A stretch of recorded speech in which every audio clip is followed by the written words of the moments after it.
Right. Well, we'll try this one then. You should be able to hear me now.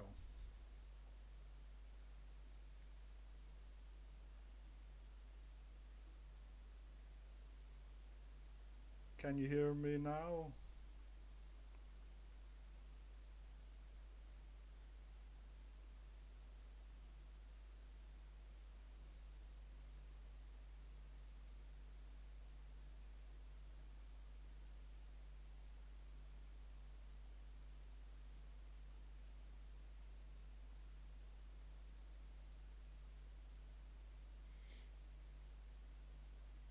Oh, brilliant. Thank you. Brilliant. Right. Um, Now, I'm using brand new software to do this, and it's bloody annoying because I can still hear myself, which is a bit off putting. But it's a new video.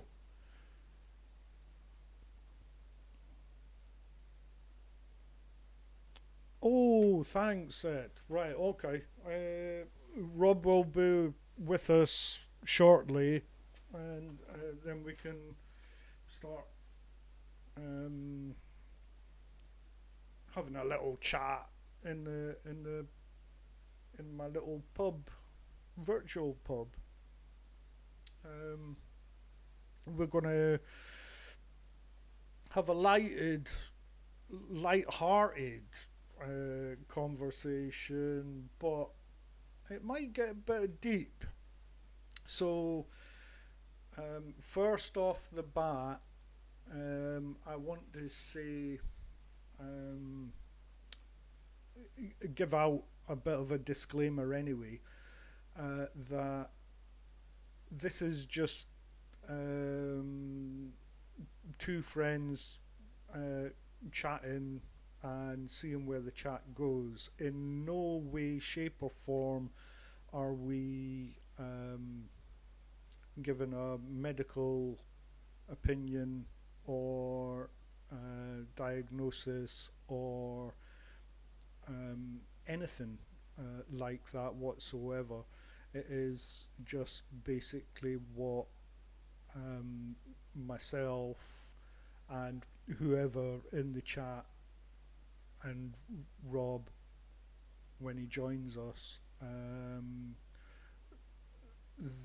their um, way of going about um, their certain mental health issues, which most of us deal with on a daily basis, whether it be on a low level or on a high level.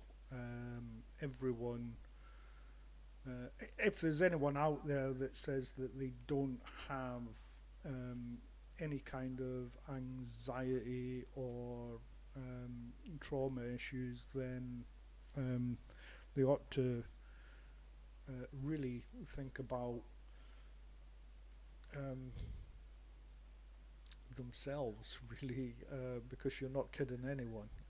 Everyone has gone through something at some stage in their life, but we are not medical, um, and this is not a diagnosis platform, and it's certainly not a platform where we would tell you how to um, regulate and whether or not you should be taking medication or anything like that. So that's my disclaimer. I know it was a long winded one, but I'm still waiting for Rob to turn up. So I'm trying to fluff this out a little bit. Um, and I'm sure he will uh, turn up. In the meantime, I'm gonna jump into the bar anyway and sit there, have a little drink, and then I'll just chat to you guys basically, and then see where we can go from there. Okay. So right, well, as you can see, that's where Rob's going to be sitting. um, when he eventually turns up, hopefully, fingers crossed that everything's gone well for him. He's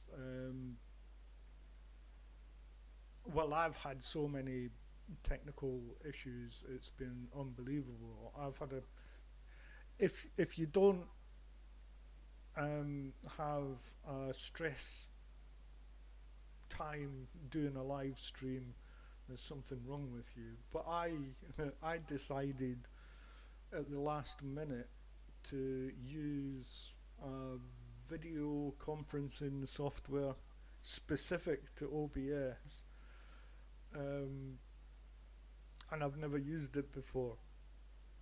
So um, uh, yeah, it either works or it doesn't, and that's the kind of thing that I do for some strange reason. I get into a stressful, anxiety-ridden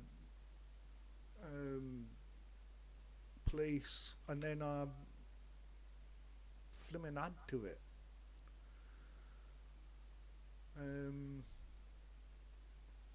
As if one stress isn't hard enough. Oh, I'll find another one and just put that on top.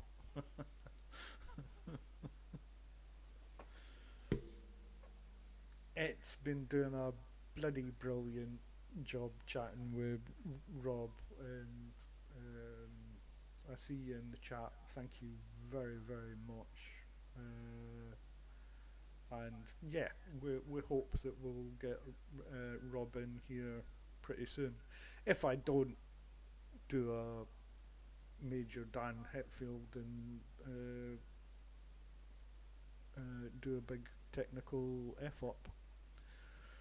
Hey. So, all we were going to be chatting about really is kind of mental health and how it affects people on a sort of daily basis, and how it affects others as well, because let's face it, we are social animals, aren't we? So anything that we do or say affects other people. And I was always sort of mindful of that, so I sort of hid it away, or tried my very best to hide it away, so as not to affect other people. But then obviously those people that care about you, they see that there's something bugging you, that there's something not quite right. You can only hide for a short period of time until someone actually notices that maybe you're just struggling with things, or it can also come across as you being kind of ignorant, or the fact that you've fallen out with them, or just don't want to be around them anymore. And for me anyway, it wasn't anything about that. It was more to do with, these are my problems, I'll deal with them. I don't want to hand them on to you. I don't need that heavy coat of burden, knowing that I've pushed it onto someone else. That's the way that I dealt with things. Kind of the wrong way of dealing with things, I guess, because you are pushing away your loved ones, the people that do care.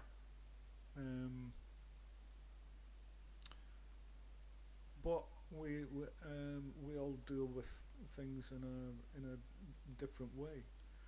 And most of the people that know me, in fact, um, my business partner of many years when we had the private investigation company, had no idea that I had any kind of mental health issue, let alone one of the most severe, in that I have borderline personality disorder.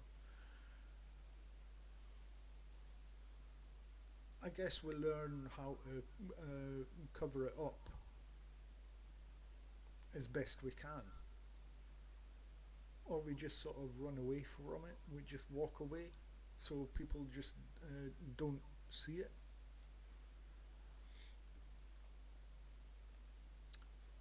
Anyway, I'm going to read a few of these comments. I'm still fluffing things out here because obviously I've maybe got an hour of me rambling away to myself until hopefully, fingers crossed, that a guest will arrive, and not only arrive, that my technical ability will be absolutely amazing, and you'll be able to hear him and see him just as much as you can hear and see me just now. Yes, Rob, I need help is one of the hardest things to say. And this is something I was going to sort of delve into with Rob, because I'm not quite sure whether or not it's of a certain age group that has that difficulty. I think the youngsters of today are probably more open.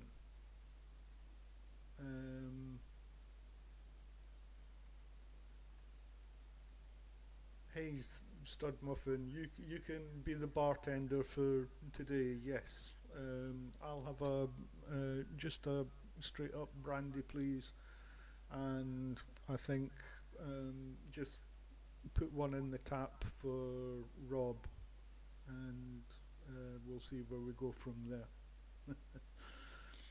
But as I was saying, I think it's a generation thing. The older generation tend to sweep things under the carpet. Nothing's wrong. I'll deal with it. It's fine. Whereas the younger generation, and I'm a father of three,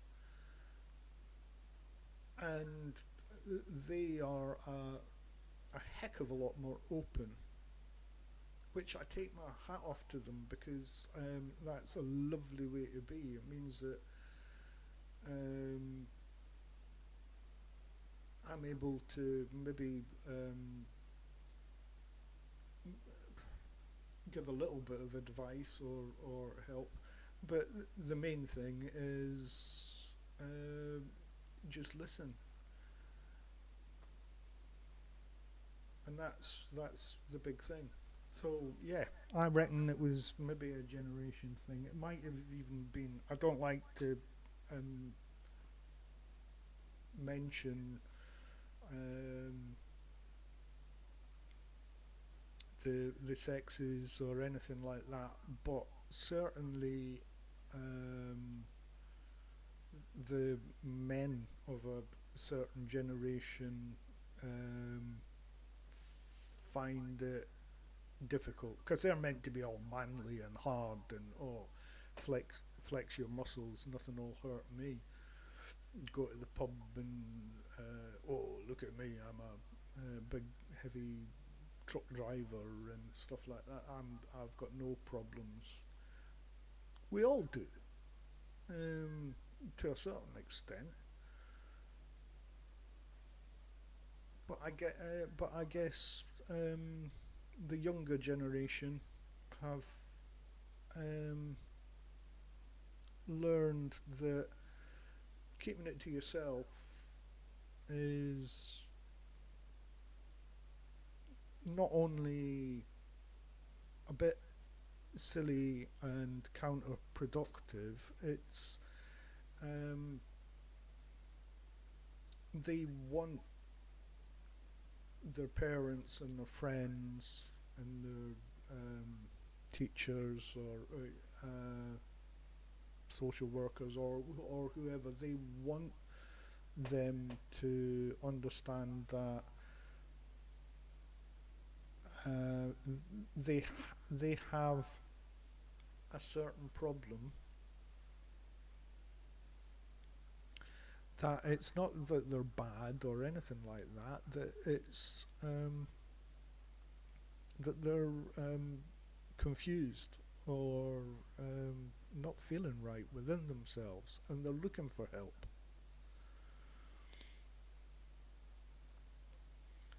So let's look at this. Diet Coke, please, unless you have dandelion. Oh, I love dandelion and burdock. How how very English of you. Dandelion and burdock. I can't remember the last time that I had dandelion and burdock. It was very nice, though, wasn't it? Yeah.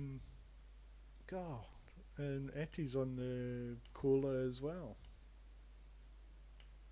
Everyone likes Coke. Why do everyone like Coke?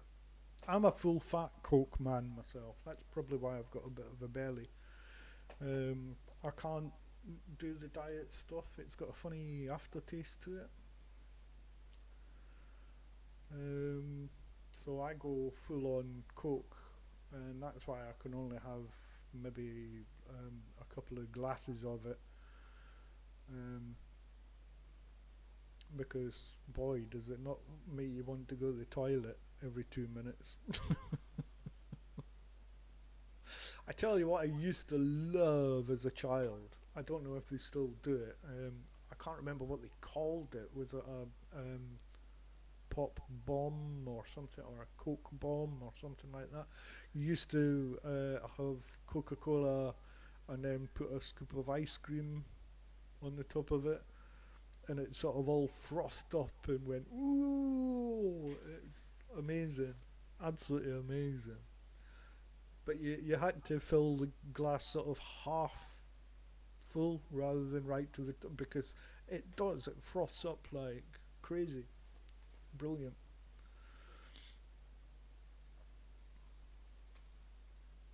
Has anyone ever had a what do you call it? Is it a Coke float or a Coke bomb, or what would you call it?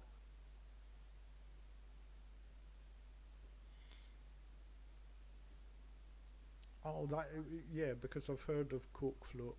Yeah, um, Coke float. Yeah, because the ice cream floated on the top. Yeah, it was the most. I don't know how anyone ever thought something like that up. It was really quite amazing. Oh, see, Stud Muffins at the bar doing really, really well. But we all want a Coke float now, Ark. So you can take those drinks away now and replace them with 3 Coke floats, please.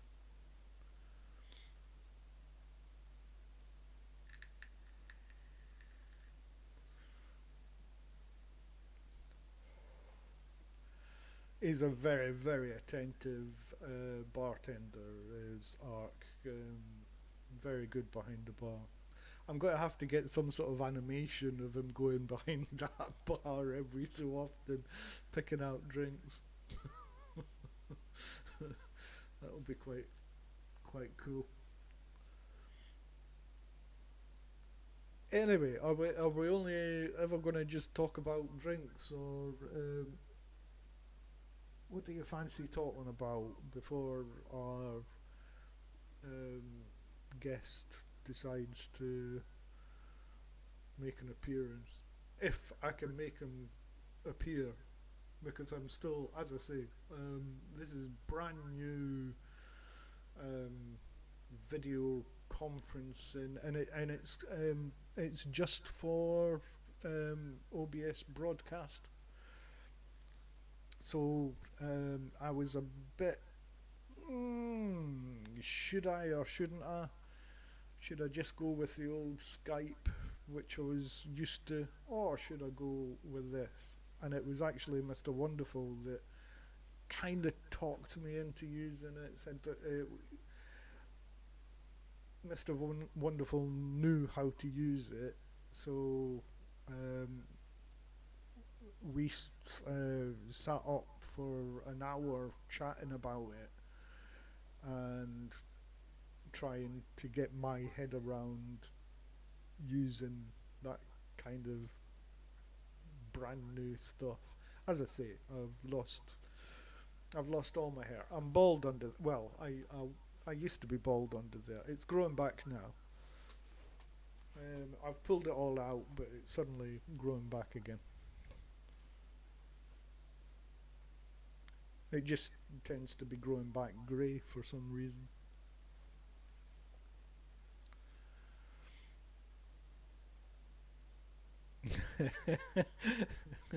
You know, I said that I would blame Mr. Wonderful if anything went wrong.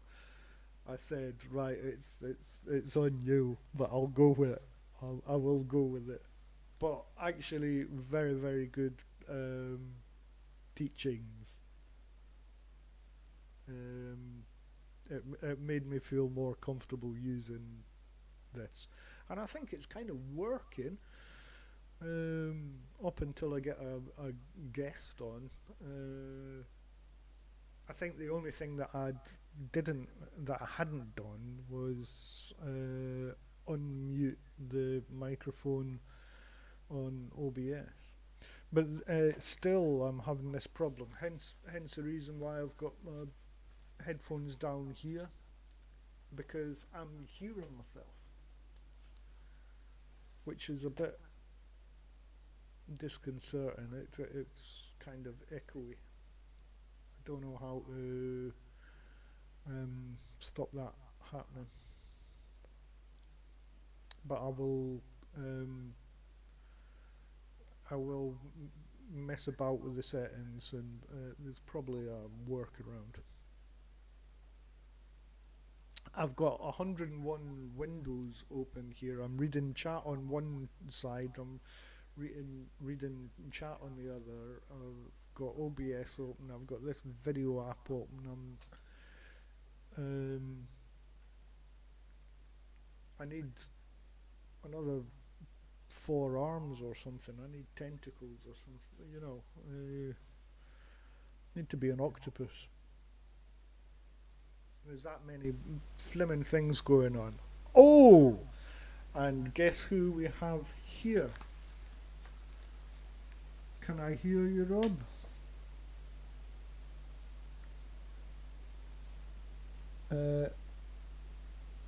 Can you hear me?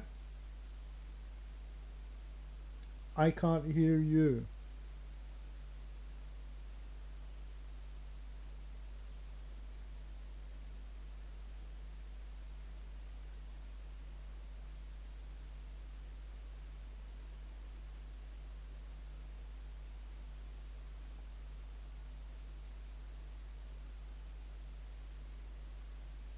No.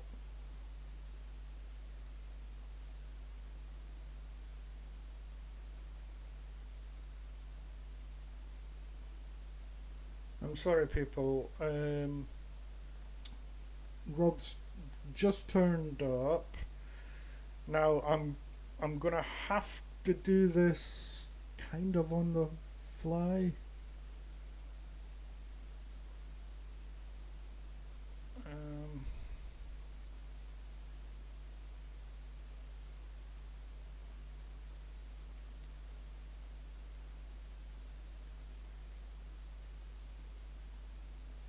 I think Rob can hear me.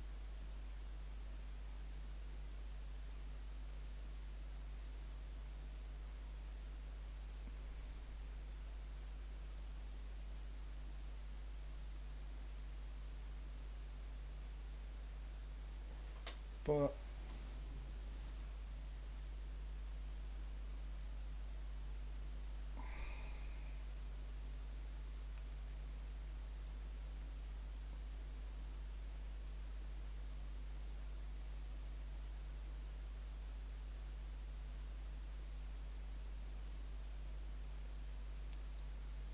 right, 2 seconds, folks. I'm sorry about this.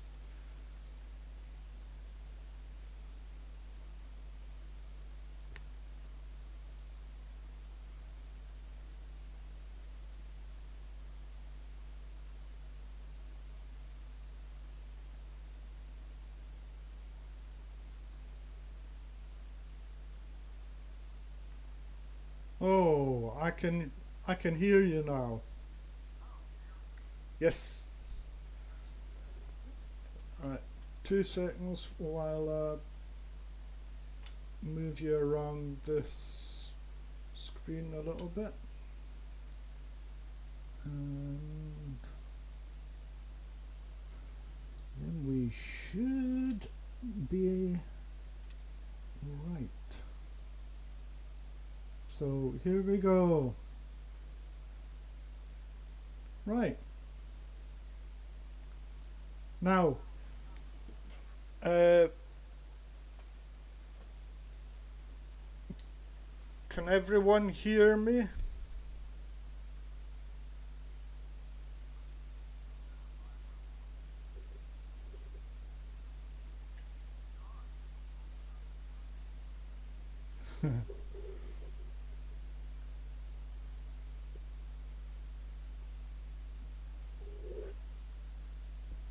Let's see if I can make you a little louder. Well, you're up to 200%.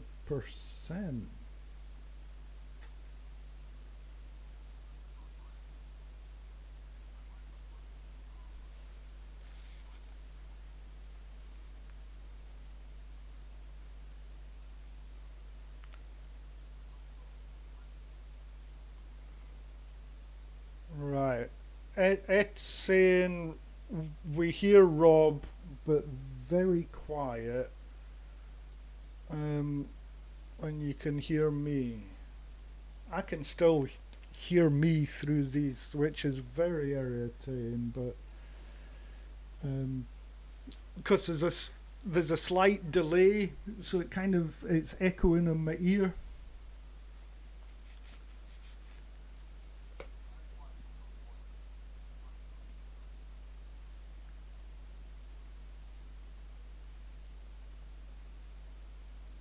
Um, there doesn't seem to be anything in OBS. You could be guest, right? Okay. Um, let's see if we can turn you up a bit.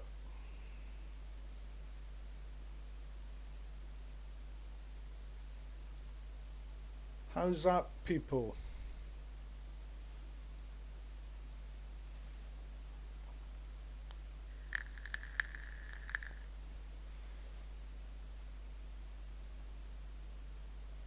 Anyone? Yes.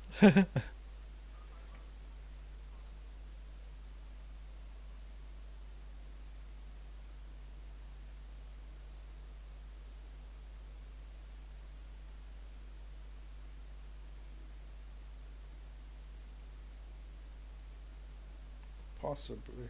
Um,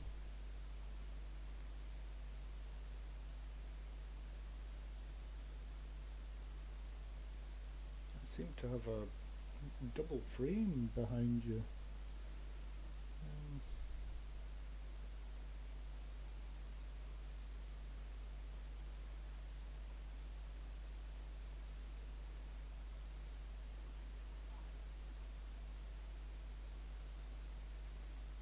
It's quieter.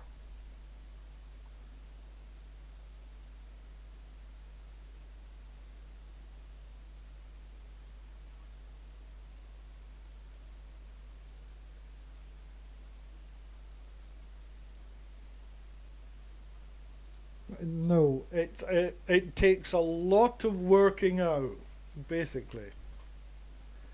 It's not easy. There is a certain learning curve. Advanced. Right.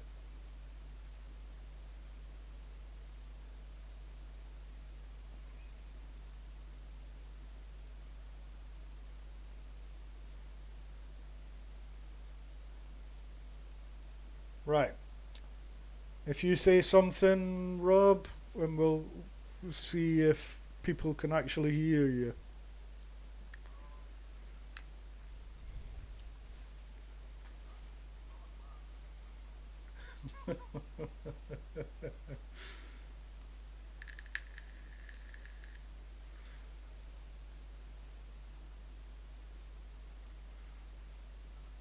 Hello, Dan. How is the audio coming across?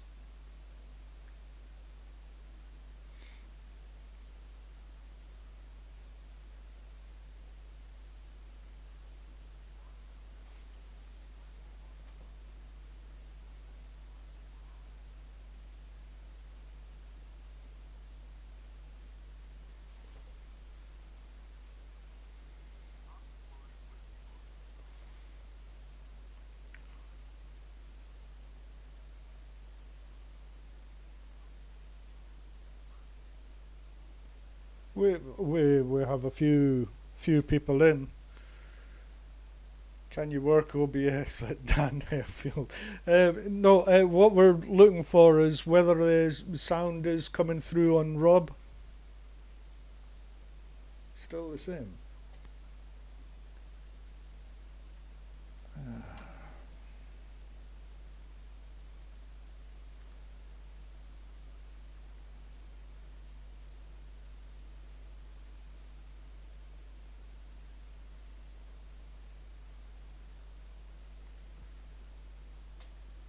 Well, that's.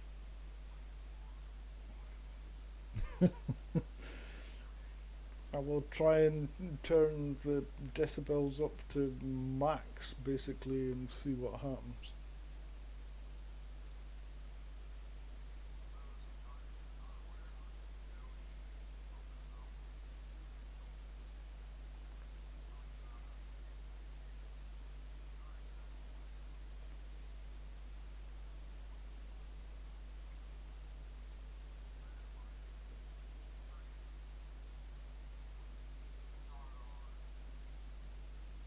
You can check out my channel. Yes, and I've put a link below in the description to Rob's channel. Appreciate that. Now, how are we doing for audio levels? Not much.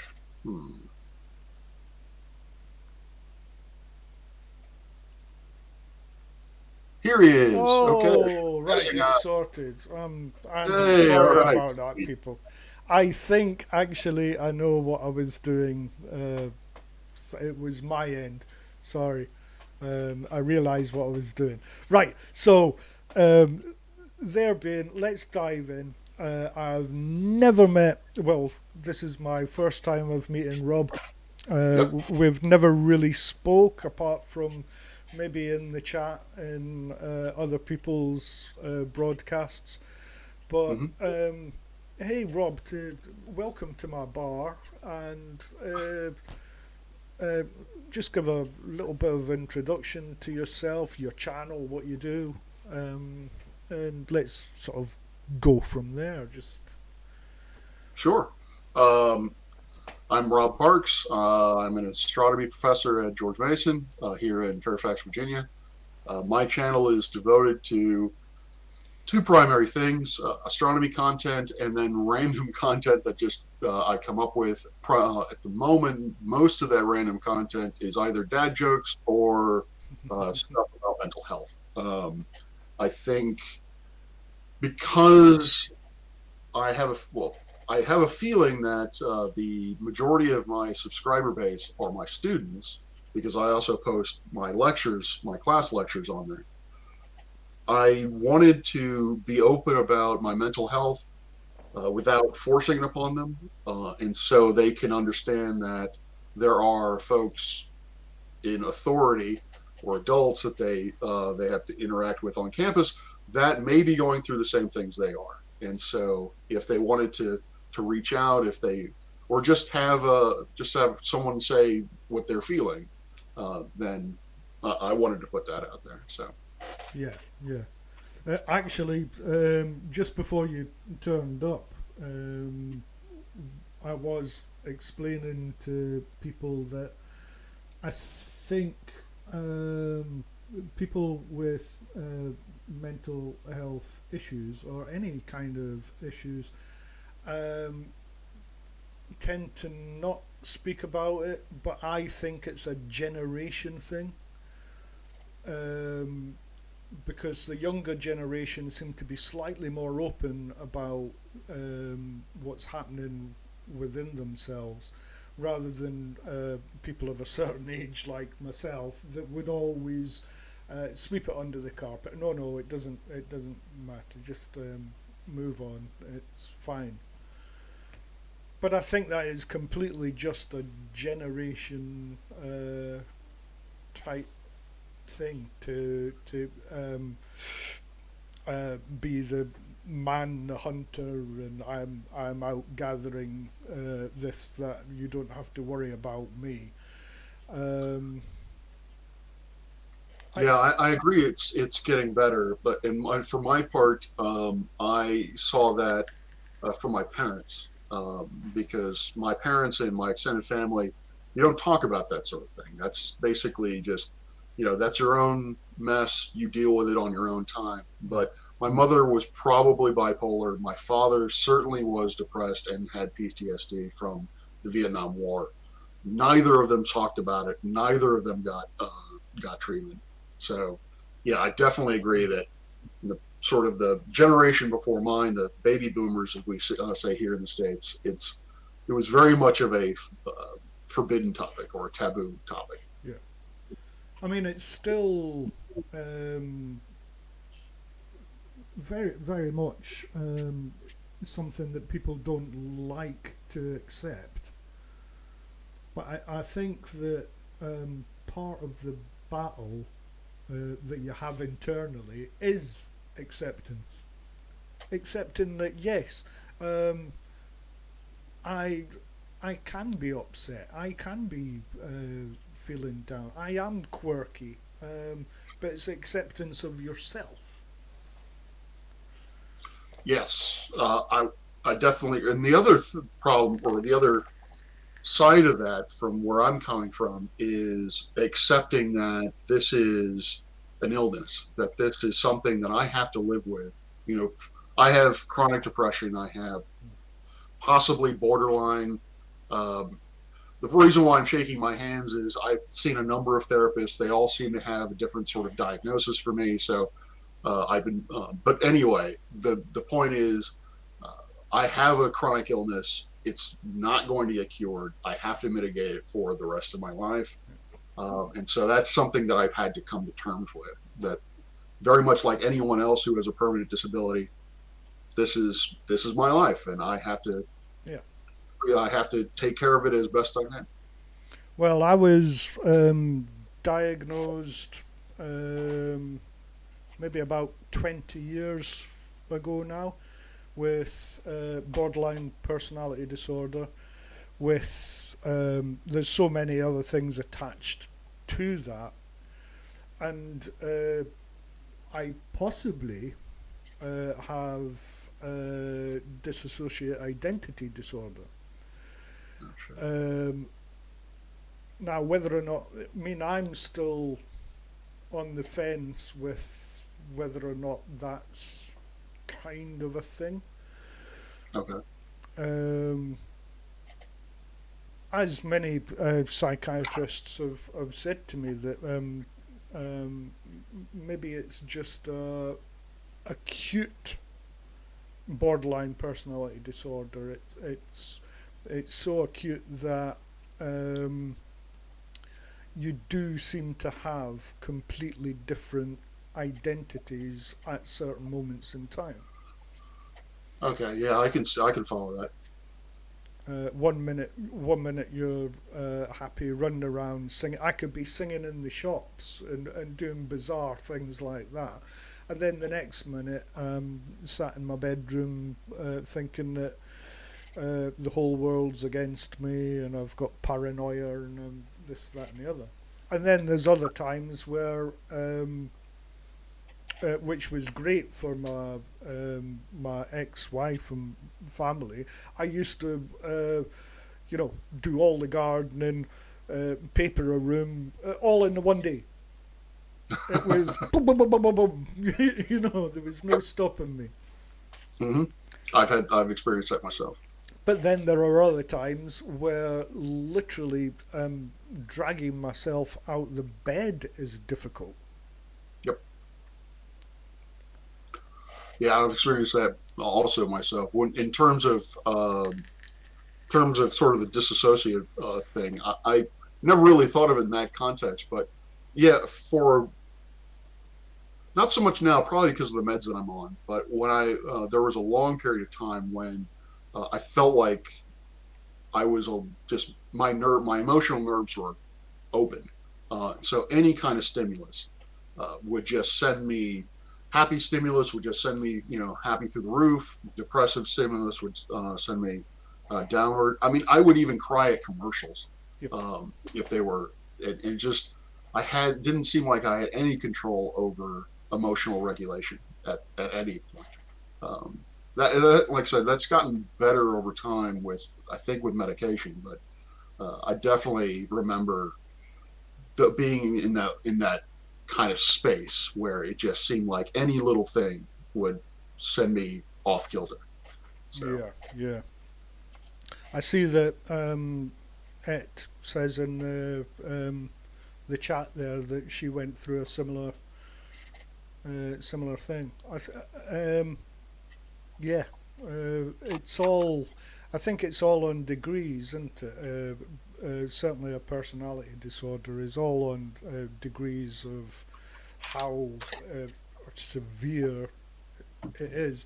Now, I was told, I don't know to what extent of truth this is, but that it was some sort of trauma that must have happened to me early on in life that I've blocked out and replaced with bizarre behaviour and as you say, DID. The different personalities are there to protect the one that was damaged in some way. yeah, I'm not overly familiar with DID. Other than what pop culture tells me what it is, I haven't really read on it. With BPD, which I've read on uh, quite well, I guess. That the problem with folks, or at least that's what they say, is there's this idea of schema. You have these sort of rules that you are trained to accept. Like for myself, I have the overall schema that I have is unless I am productive as a human being, I am worthless as a human being. Mm. And that was drilled into me by particularly my mother at a very young age. And I can't seem to break that. I don't agree with it, but I can't seem to emotionally distance myself from it. Yeah, yeah, yeah, and I get that. Now, 10 years ago, because I've been through the medical system with depressive illness and anxiety and this, that, and the other. Everything. I've actually even been sectioned, which was quite a difficult thing to go through. 3 times I've been sectioned as a youngster. I think it was in my 20s.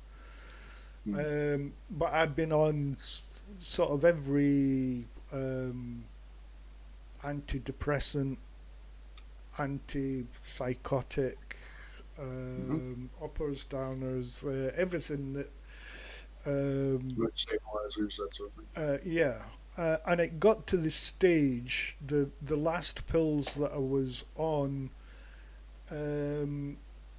just basically zombified me. I sat on the sofa, dribbling out of my mouth, staring at Judge Judy all morning. And it was pathetic. I wasn't a man anymore. I was just this person that got up, got out of bed, sat on a couch, didn't even shower, didn't do anything, just sat on the couch watching daytime TV and dribbling out my mouth, unable to do literally anything. So for me, I made a conscious decision to go cold turkey and see where it took me. Now, remembering that I had gone through CBT, cognitive behavioral therapy, and DBT, which is dialectic. I'd been through both of those, which I thought at the time hadn't helped me. I thought, oh, that's hippie nonsense, it's rubbish, it didn't do anything for me. But I am now completely med free, and so it must have helped in a way. Now, that's not to say that I don't still try and figure out what my triggers are and move away from them. Remove myself from other people, or go for a walk, or something like that. But it is very difficult to figure out what your triggers actually are. Yeah, the problem I have with, or the problem I have with triggers is the speed at which I reacted. Like, I could see the trigger coming, but my emotional response was so quick that I could not use a coping skill to mitigate whatever it is I was about to do. And so, yeah, I've also been through CBT and DBT, and the problem I have with CBT is that, or the difficulty I face with DBT or CBT is, if I have to continually check my thoughts, if I have to continually challenge my thoughts, your diary, I would not be able to do anything. Yeah, journal everything. I that would be my life. I would not be able to do anything else, just that. Because there are so many I am bombarded with negative thinking, just all the time. Yeah. So, and it's not something that can be easily explained. I used to be asked by family and friends, so why are you feeling down today? Why are you depressed? Well, I'm depressed because I am. There doesn't have to be a reason. I'm not. I woke up. It's not a specific thing that has put me into that mood. It's just I can be halfway through a queue in a supermarket, and suddenly this flood of emptiness comes over you. And I used to put the basket full of food down on the floor and walk out of the supermarket because I couldn't cope. Yeah, I experienced lately I've been experiencing these just very sharp moments of despair. I'll be just walking across campus, and then boom, I just feel like crying, like breaking down. And yeah, I have to basically sit down and try to collect myself, particularly if I have to go teach. Sometimes I can't. Sometimes I have to cancel plans. Yeah, yeah. Um, So, you know, if you were talking to someone that had just started to, I don't know, feel these emotions or lack of emotions, how would you explain it to them? What can we do to maybe alleviate some of what have we learned that we can hand over, sort of thing? yeah. Um,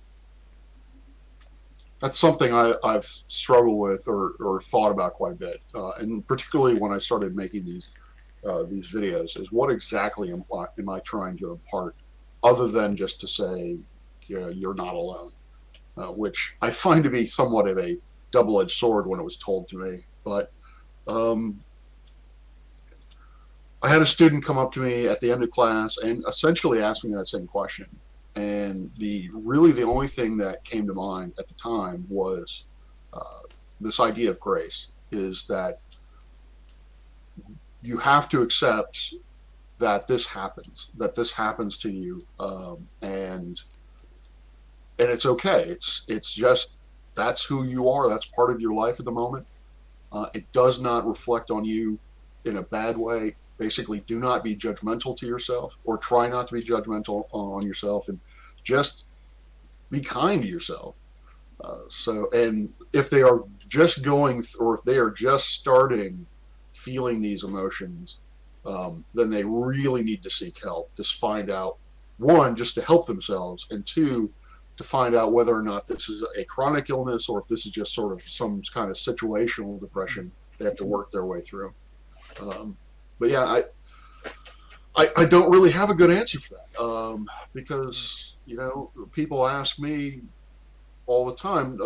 People who do not experience this, people ask me, what can I do to help you? And I don't really have a great answer for that. And Um, unfortunately, nobody does. Not even the psychiatrists or anyone that deal with this on a daily basis. They don't have the answers. Nobody does, because it is it's a personality trait. It is solely to that one person that each and every person has their own take on it, their own. I don't know what I'm trying to say here. yeah, they face it that, with they experience. It doesn't matter. You have a certain stimulus. Someone breaks up with you, for example. Each person, particularly somebody who is dealing with BPD, they're going to take it in their own way. They're going to respond to that individually. Um, is what I believe what you're saying, is that you have your own perspective on it, and you're going to behave based on that own perspective. So Yeah, exactly. So it's very individualistic, isn't it? So you can't just put it down to a category. Oh well, you must have all these symptoms, so you are this. Well, yeah, there's several different symptoms, but you may only have three of them, and someone might have three of the other, or you might have the whole bloody spectrum. It's fluctuating. yeah, So you can't really hand over any um, real knowledge, I don't think, because there's nothing that's. Oh, this is going to sound bad, but there's nothing that's helped me. Not somebody holding me, not somebody telling me that it's going to be, not any pill, not anyone asking me to write a journal. Not There's no specific thing that is daily affirmations. Yeah, helped me at all. I think, and this is the bad point about certain illnesses is yes, you are pretty much on your own to figure it out. Figure out what works for you. yeah. I mean, I'm glad that I'm on medication because I realize that for myself, I'm actually on. I have maxed out my dosage on the medication that I'm on, because if I'm not on medication, my life is significantly worse. Um, it's not great now, at least from a mood standpoint. But the medic for me myself, I have to have medication. It thankfully doesn't zombify me. The only medication where I experienced that were mood stabilizers like lithium and Depakote. With normal, with Prozac, not Yeah. so much. Uh, but anyway, the tools that I learned from CBT DBT, I'm glad I have them, and they do help me, but they don't solve anything. It's kind of like I have a deep wound, and all I can do is just put band-aids all over it. I can't actually heal the wound that's causing the illness, and that frustrates the fuck out of me. Yeah. And therapists, most therapists that I've dealt with, don't even seem to even get that idea, let alone know how to help me fix it. Well, I actually, the last therapist that I dealt with, um, my one question to that person was, um, if I, because I'm a private investigator primarily, Nice. or used to be, at least a couple of years back. Um, so I've got a very investigative mind and could probably delve into my past to find out, literally, uh, where it all stems from. And my therapist actually turned around to me and said, um, I wouldn't do that if I was you. Just let sleeping dogs lie. Yep, I had one that said pretty much the exact same thing. That it didn't matter who started the fire; it mattered, um, putting out the fire. Yeah. And I completely disagree with that idea. I think it's because if there was such a it's, um, because I sort of associate, um, borderline personality disorder anyway. Certainly the one that I have is almost like, an enhanced PTSD. Something happened when I was younger that I've blocked out, and now there's a reason why the mind blocks something out. If you open that up, is that going to be traumatic to you? Are you just going to just go boom, boom? There you go.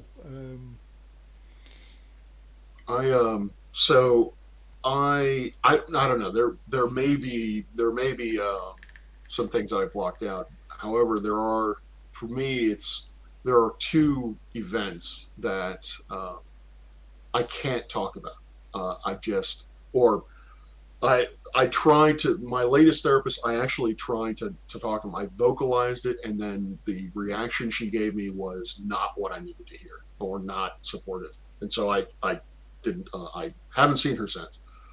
But it's not that I can't remember it. I just can't talk about it. And for folks who know me, and that's significant because when it comes to mental health and basically my history with it, I'm basically an open book, Hmm. and probably I overshare far too much, to people's comfort. But No, those but two, I think that's important. I do think that's important because I, like yourself, I'm an open book. If someone wants to talk about it, discuss it with me, I will, answer the questions. I will tell them all that I know. It is what it because, I am me, and, um, why would I, just keep it to myself? I'm not that type of person. I will answer pretty much any question thrown at me, because it's not after so many goddamn years of it, I'm not embarrassed. Yeah, yeah, I'm not either. I can tell, which is unfortunate. I can tell that I embarrass other people when I talk about it, which is a great reaction. I guess for me, it's if I had to ask people what they can do to help is to basically don't look at me like they want to leave the room as soon as I start talking about my mental health, Hmm. or look at me with basically with just abject sympathy. Like it's not really helpful for me, or in the first case, it's actually detrimental for me. Yeah, Um, yeah. so, I actually but had a friend of the family, a friend of my father's that used to go to the pub with him, and we used to play snooker together and things like that. And one day I'd gone into the pub to wait for my dad.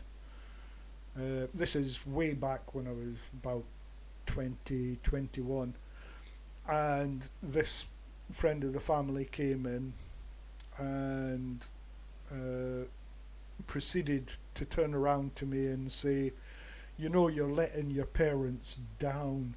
You're just dragging them down. Why don't you just pull yourself together?" And um, that blew my mind.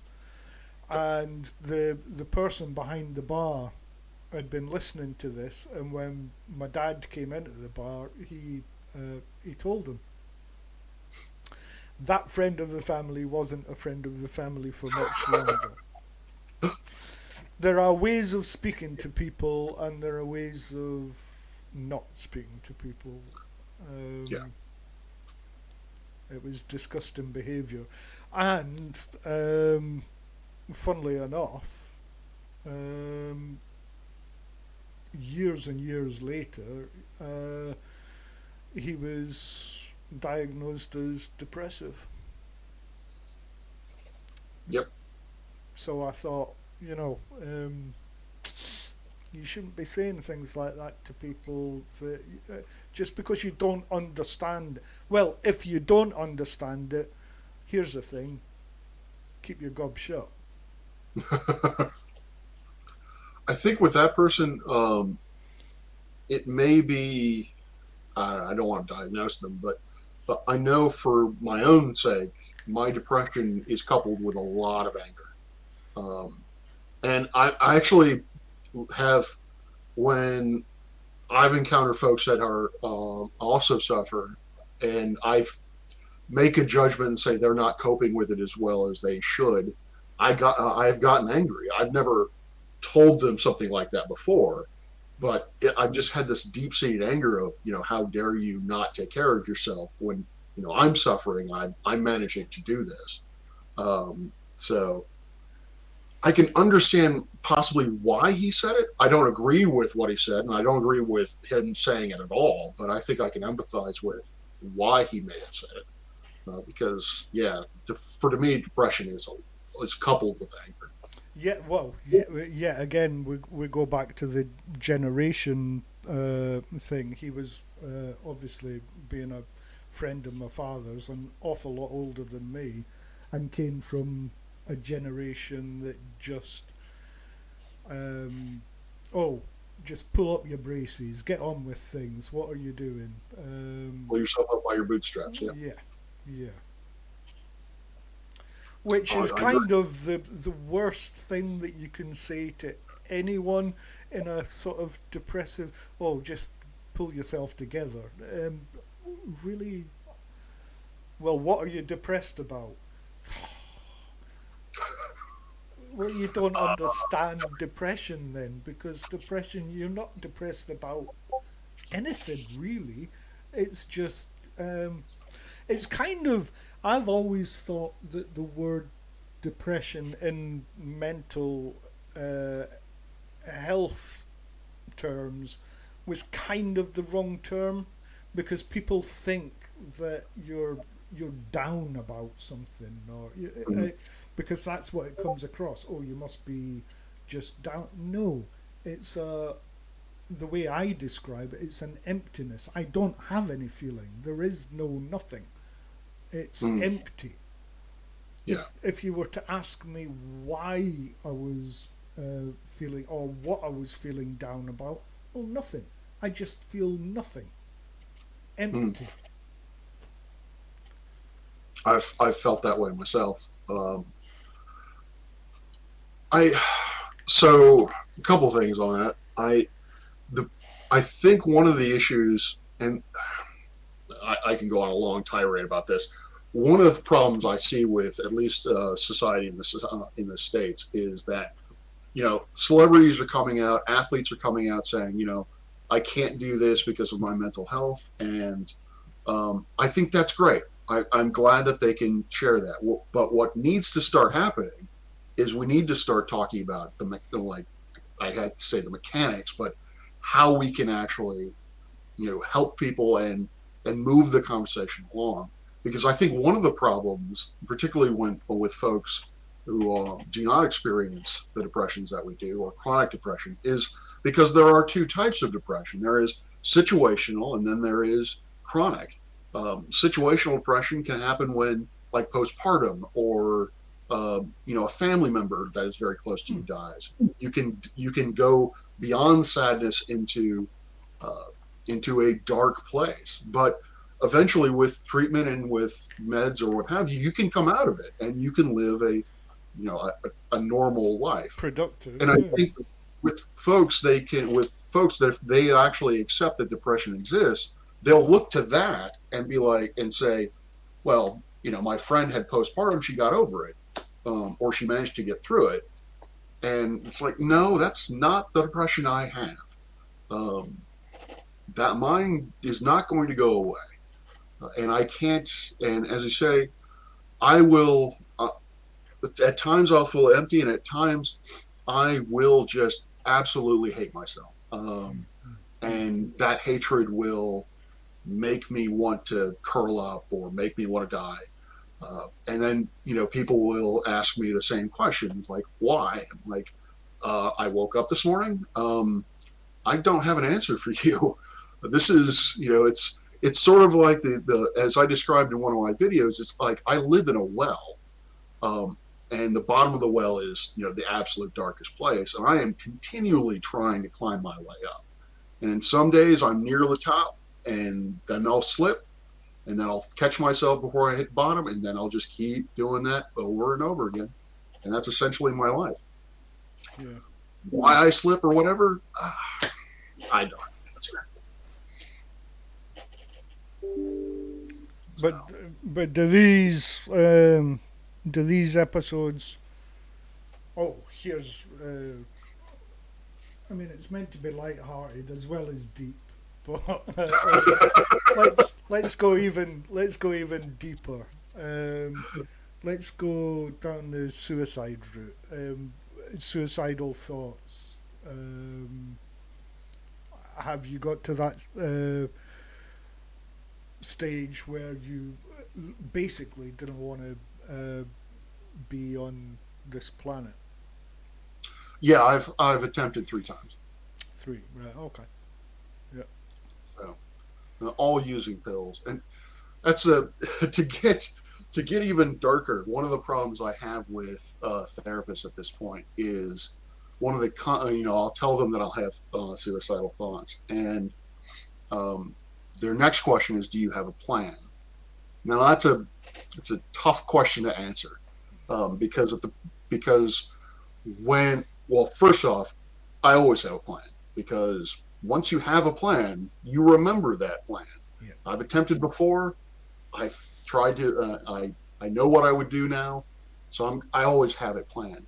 But what if you don't really explain that to a therapist very well? They're going to check that box, and then they're going to immediately go into um, emergency mode and want to basically ship me off to a hospital. yeah, yeah. Right. That's what you call. I don't know if you call it the same in your country, but they call it sectioning. You get sectioned, where the authorities or the doctors, they take over and put you in hospital Yep. for Yep. for a period of time. You do not pass go. You do not collect $200. You go No, immediately to the hospital. yeah. Yep. Yep. The I've done that. decision is taken away from you, and you're then there. Oh yeah. The thing about borderline personality disorder, I come on to that every so because that's what I suffer from. Mm-hmm. The times that I've made many attempts, but, and here's the big but, they've been more a cry of help.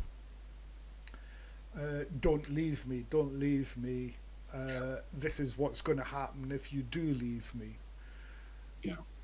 The unfortunate thing about BPD is the fact that even just a cry of help, if you're not meaning to do yourself harm, you could end up doing yourself harm just by the attempt alone. Yes. Oh, someone didn't come and find me. There was one specific thing that happened to me when I was younger, that I took a car tow rope up, and in our bathroom at the time was the loft hatch, the attic hatch.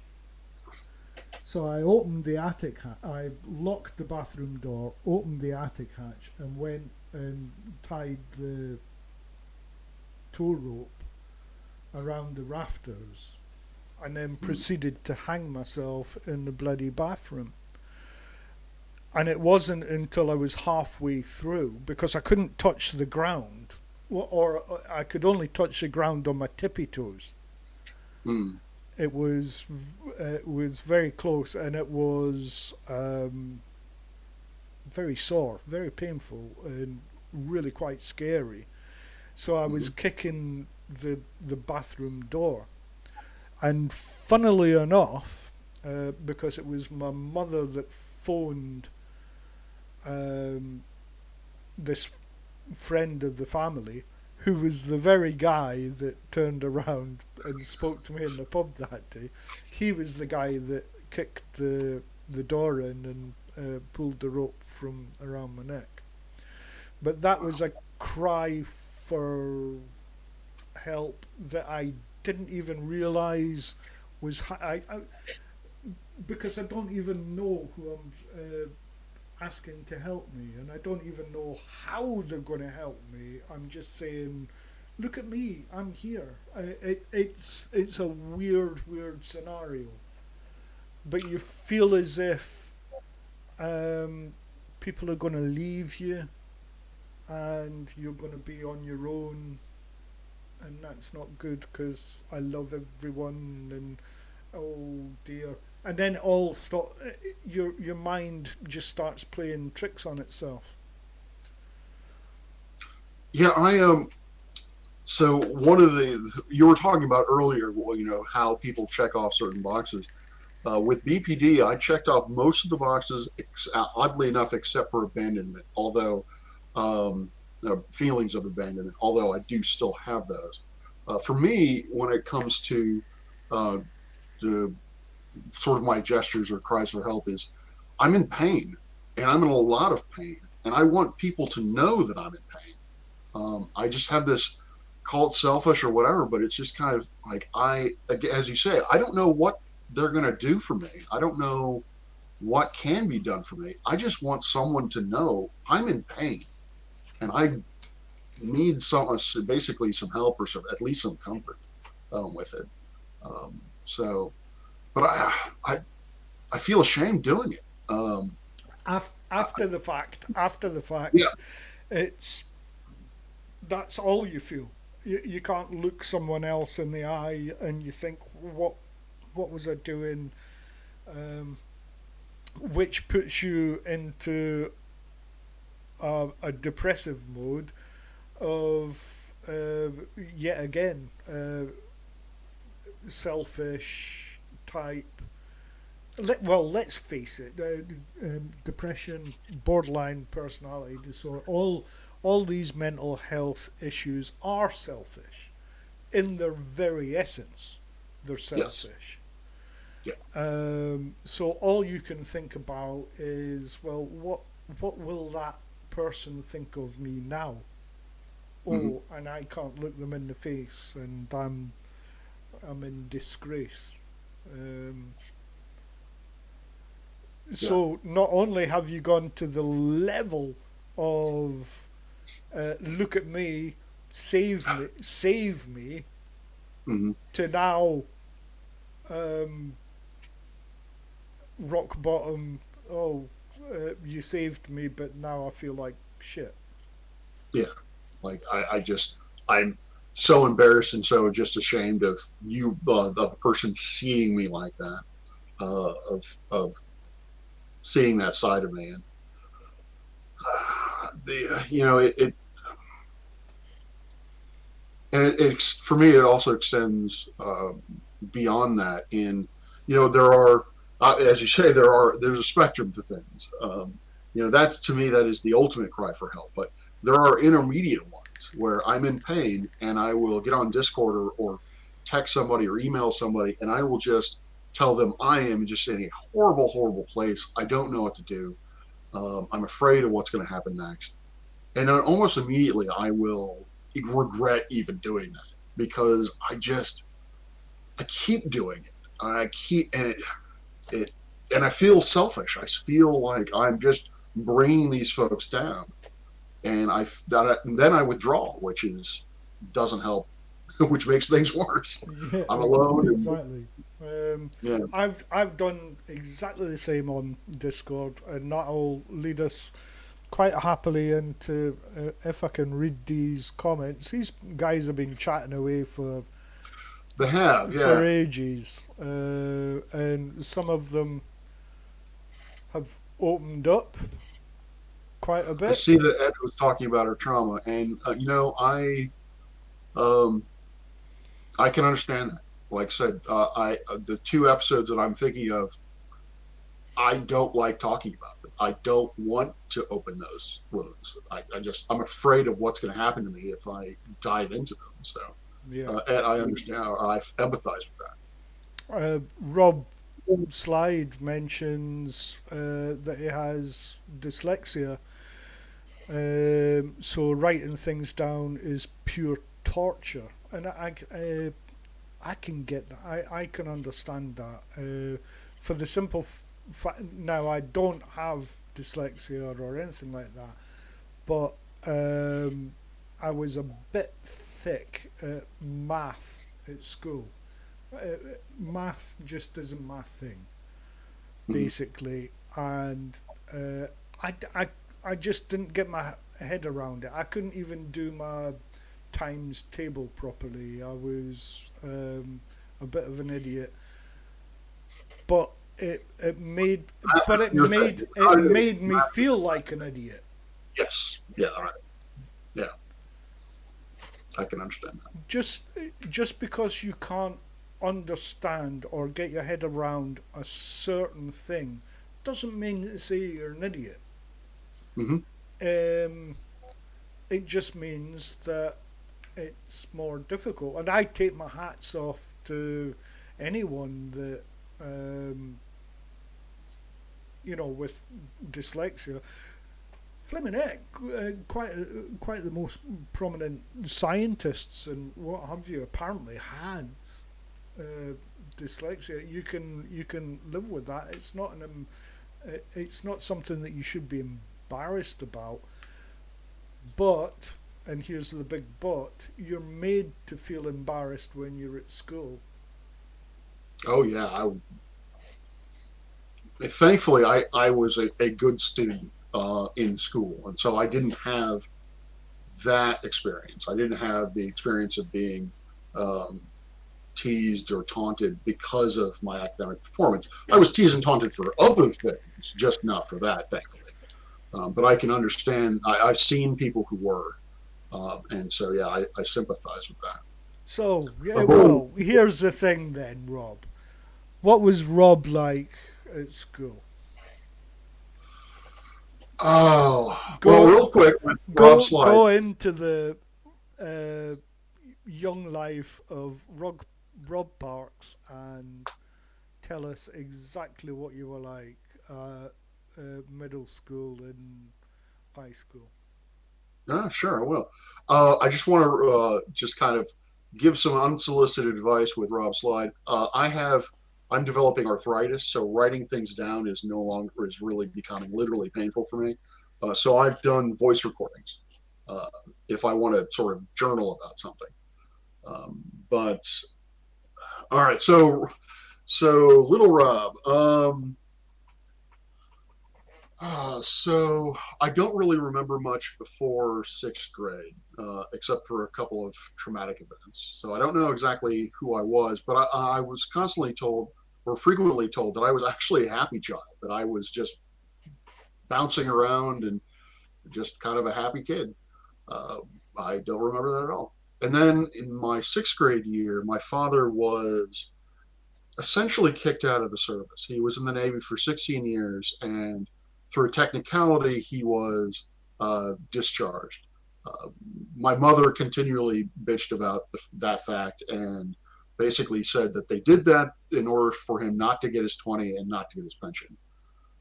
But so during that phase, I acted out. Like I even failed reading because I just could not care less anymore. Um, but from that point on through until my ninth grade year, I guess that's only 3 years. Um, I was I was the nerd. I was withdrawn. I really only had one friend, and I tried to avoid sort of being taunted by just not existing. I did not bring attention to myself whatsoever. And then I went into the ninth grade year, and I don't know if they have this.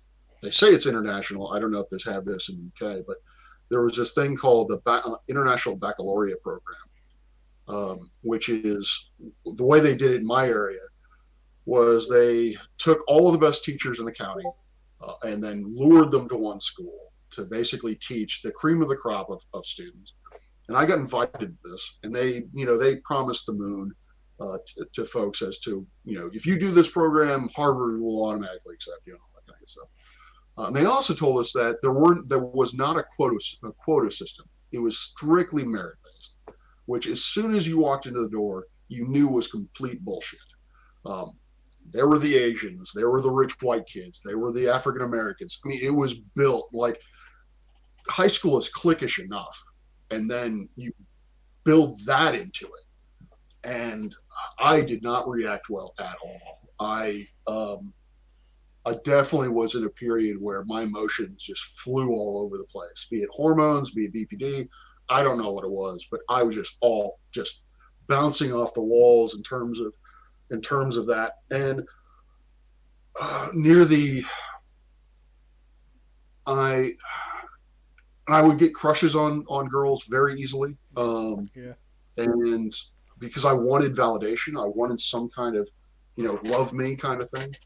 Um, but I would also do fun things like I would wear a lot of necklaces during that time, and I got in the habit of taking them and tying off my arm, and cutting the blood flow off until my arm turned blue, and I did that publicly so that other people could see. Again, cry for help or what have you. And high school students, they just don't want any part of that. They just were freaked the fuck out by it. And then I told I had a chemistry set at the time. I brought in a particular chemical, which in fact was harmless. But I told one of my few friends, that I was going to put that into my lunch in an attempt to kill myself. Clearly a cry for help, but kids. So I immediately got shipped off to a therapist. And I was angry that this was happening. Again, I didn't feel like I was in control. And the therapist asked me a question of, can you guarantee me you will be alive next week? And I was being a smartass. I said no, because I'm thinking to myself, I could be hit by a bus tomorrow. I can't guarantee you anything. I didn't tell her this, unfortunately. I just was being a smartass. So I went immediately to the hospital and spent a week there. And then when I got back, I was essentially a pariah at the school. People did not want to deal with me at all. I expressed an infatuation with a girl after that, and her best friend came to me and told me, you need to stop talking to her because you're scaring her. And she doesn't want to talk to you because she's afraid that you'll jump off the building if she rejects you. And at that point, I was like, okay, I'm done. Then I was done with that program. I switched over to another high school, and it was kind of more of the same. I learned to not be as public with my depression, but I would act out. I would, there would be times where I would try to hide myself. I would try to basically just not bring attention to myself, and then I would just act out. I'd climb up to the roof of the hospital or roof of the school just to hang out, not to do anything, just to be up there.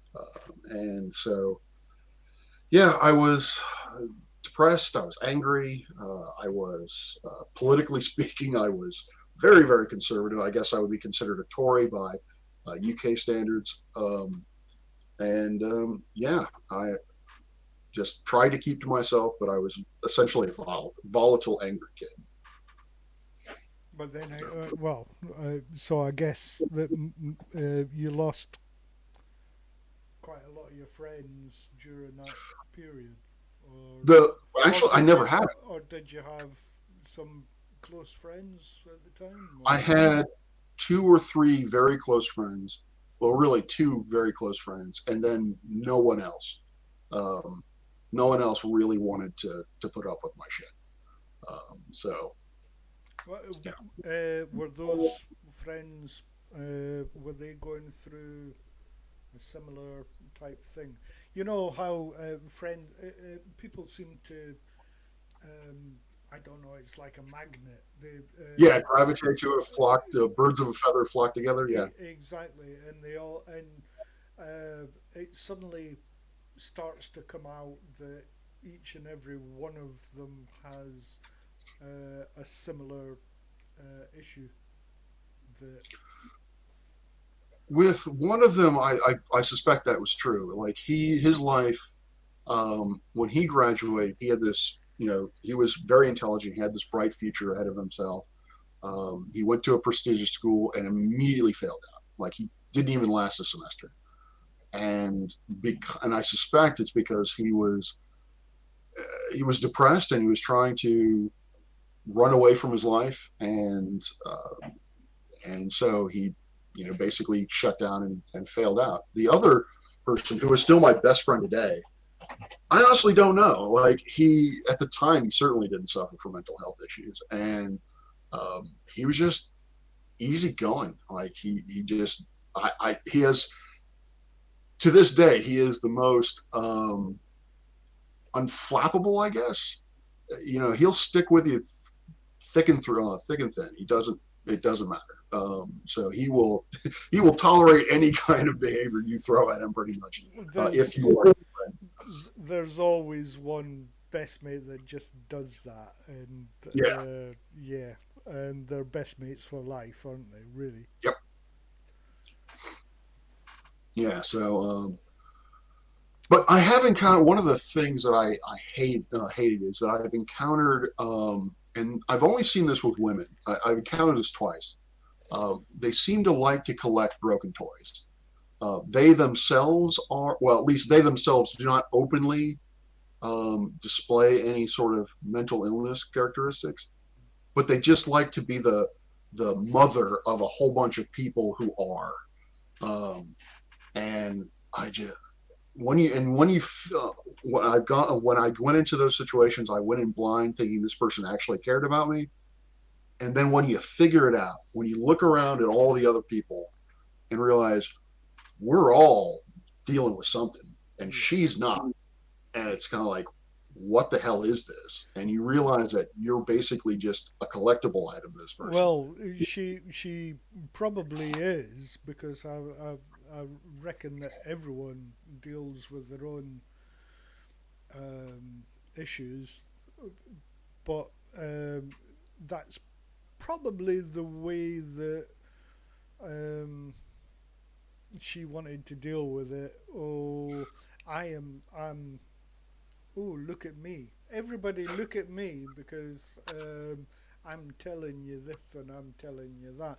There's always someone in school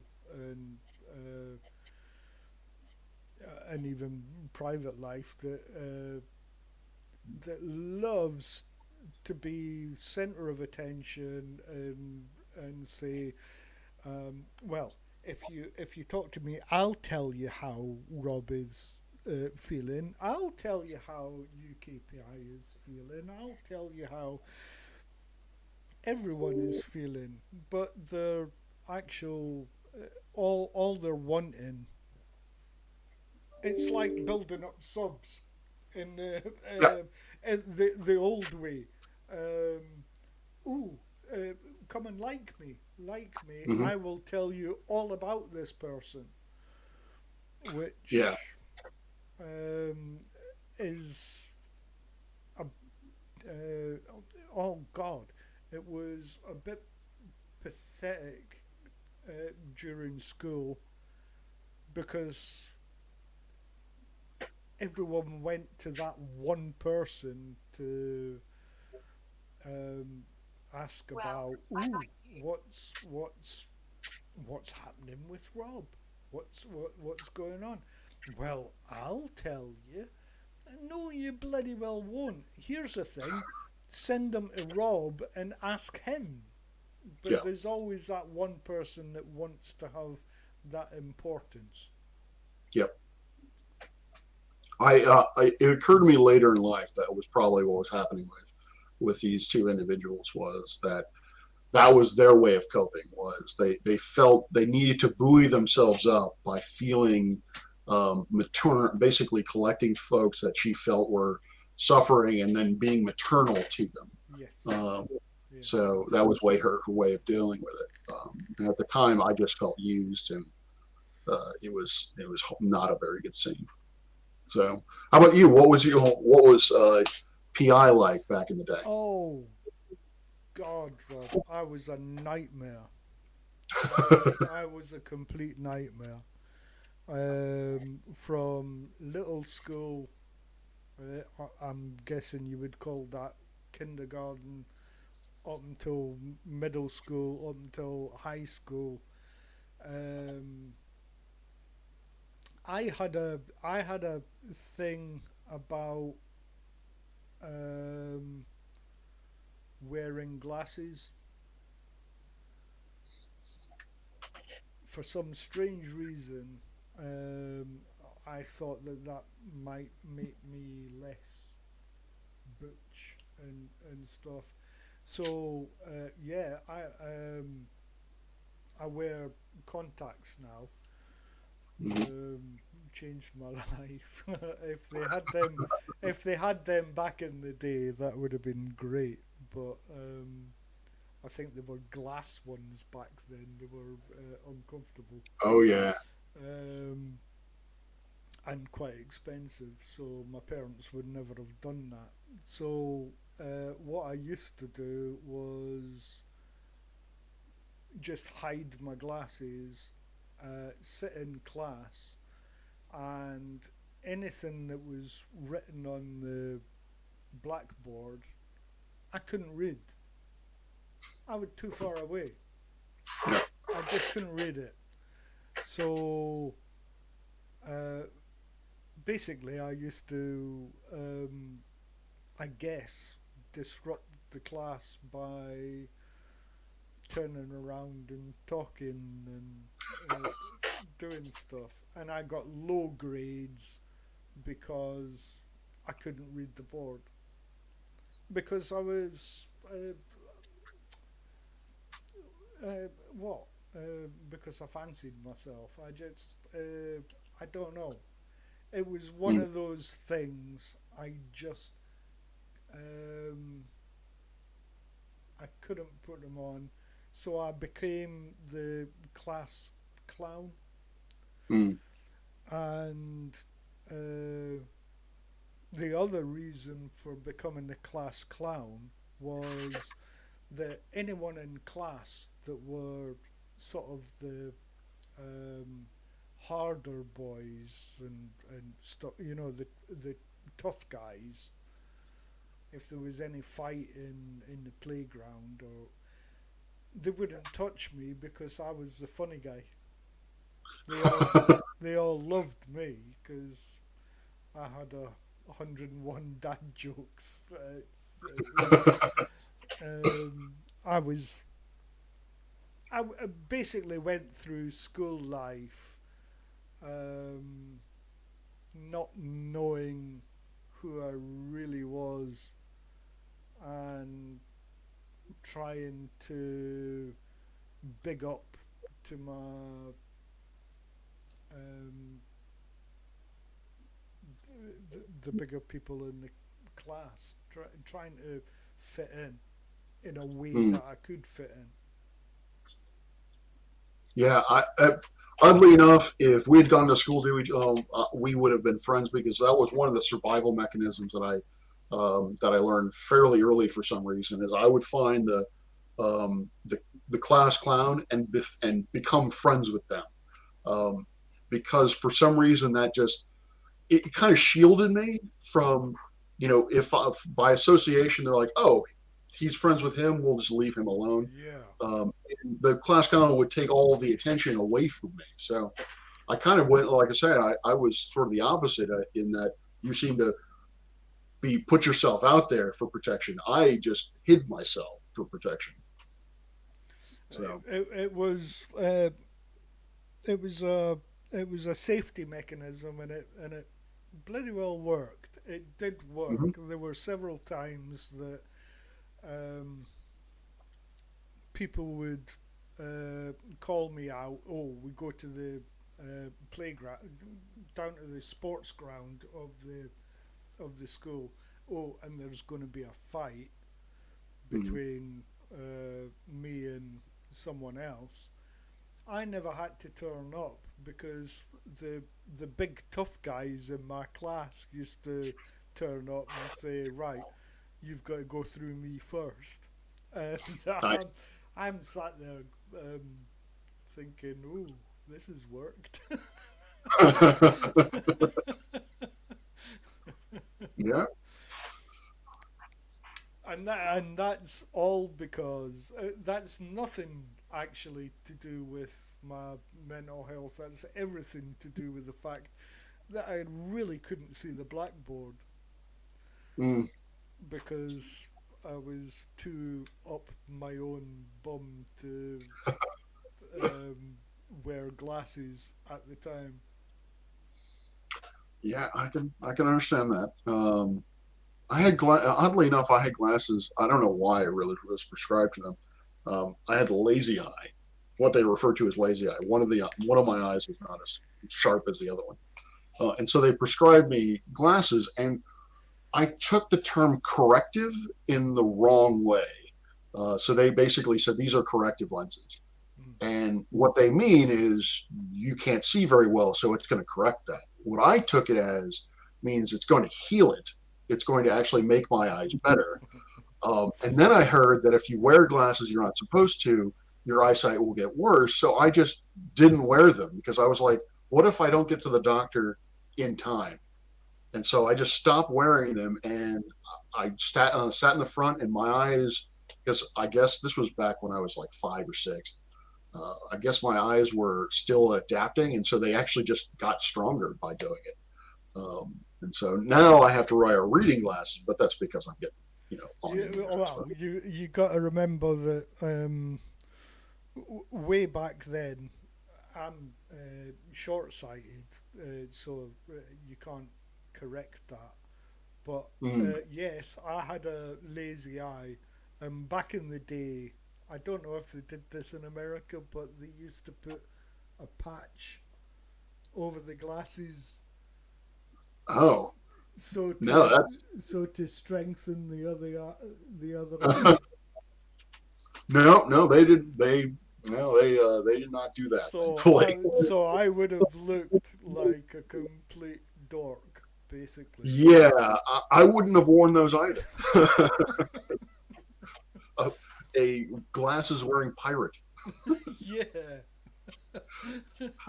Yeah, I, I agree with you Oh, on that. my I would. my my street cred would have gone down there. Oh yeah, I understand that. And there was a teacher that was very good friends of my family, and the teacher had spoke to my mum and said, "Oh, I didn't realise UKPI wears glasses." Oh, he does. Yes, he does. He should be doing.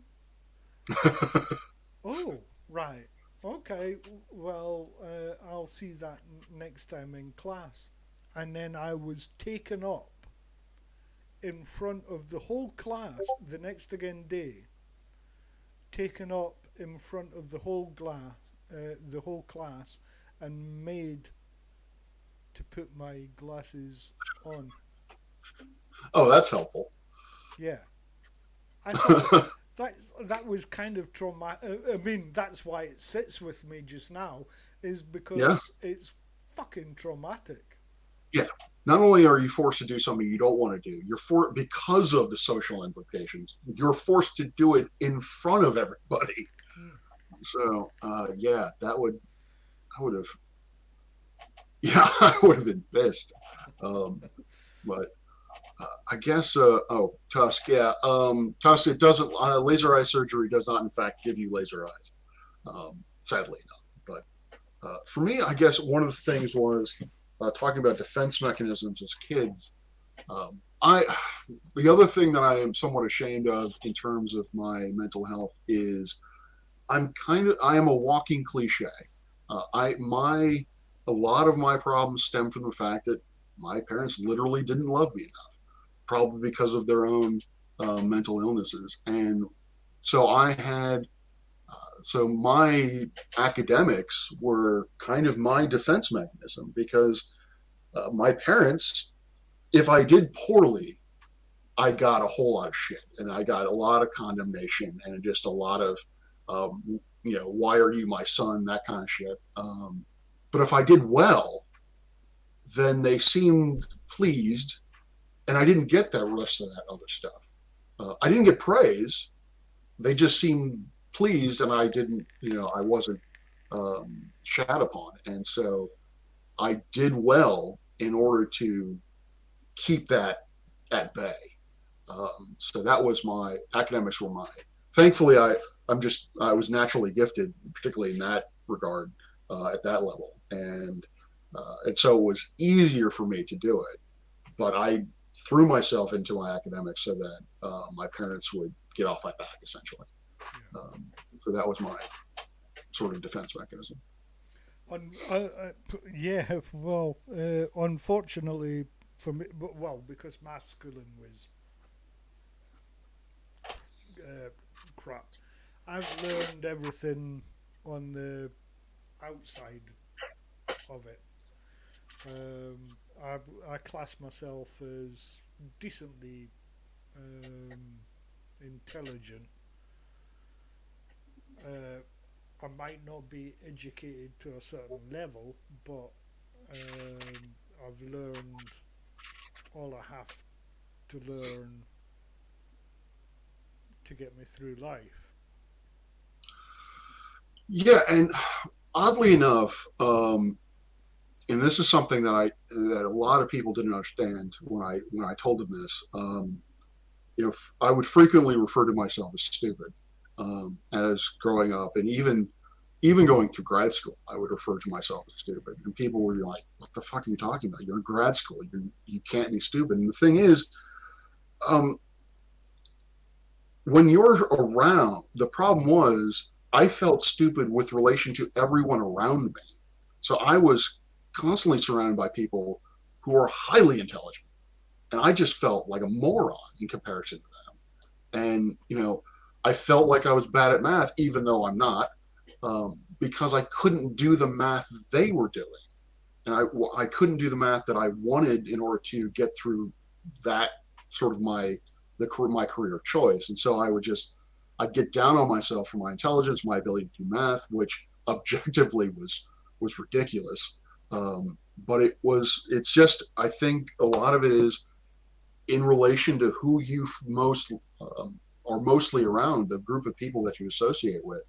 And you compare yourself to them, and that's never a good idea. And I always found myself lacking and would just make judgments like that. So, When I was going through difficulties at school, and then when I left school, um, I went through difficulties at work. My my dad uh, never mentioned a thing. It was only until his death, um, about 25 years ago, that my mother turned around and said, "Oh, your dad suffered mental health issues," and I thought, "Oh, God, Dad, if you only ever said, we could yeah, have had that conversation. We could have yes, had that togetherness." that bond. Yeah. Oh, But yeah. Mhm. it just didn't happen. Yeah, and I didn't at the time. His depression symptoms were obvious. Like now that I have more wild read and just in my life experience. I mean, it's obvious to me now that he was suffering depression, but it wasn't as obvious back then. Um, and even if I had the clue as to that he was not doing well in that regard, I wouldn't know how to approach him because he and I had a very standoffish relationship. And so I very much wanted his approval. Again, walking stereotype. I very much wanted his approval, and I never really got it, and I really never knew how to get it. So yeah, but I wish he would have opened up. I really wish he would have opened up. Then I don't know what my life would have changed dramatically. I think if I think it would have done for me if yeah, and boom, we're right back to the start of this generation thing that they just mm-hmm, kept things to themselves and yeah, never mentioned it. They wouldn't speak to their son, daughter, wife. Uh, they just wouldn't. yeah, It was a thing. Keep everything tight, and it doesn't matter what my son's going through. I'm not going to mention anything. yeah, On at my dad's funeral, here's a thing that's totally unrelated to mental health, but I was an actor for a time, oh, nice, and was getting some decent parts, and my parents never mentioned it. They didn't. It it was what it was. mm, Oh right, okay. Um, so I thought, right, um, what do? You just carry on doing what you enjoy doing. yeah, And it was only on my dad's funeral, when we have the wake. I don't know if you have the same thing in America, do you? A Yeah, wake we have. of a. Yeah, Right. Uh, After the funeral, all go in for a drink and a chat and things like that. And my dad had died abroad. He died in France,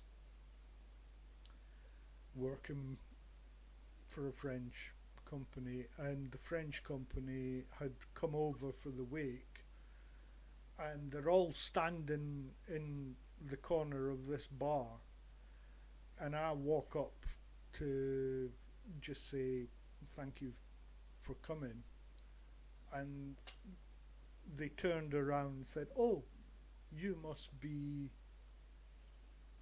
such and such." hmm I said, "How do you know that?" "Oh, your dad never stopped talking about you." I never knew that. yeah. It would have been nice to know It would that. have been nice to know that.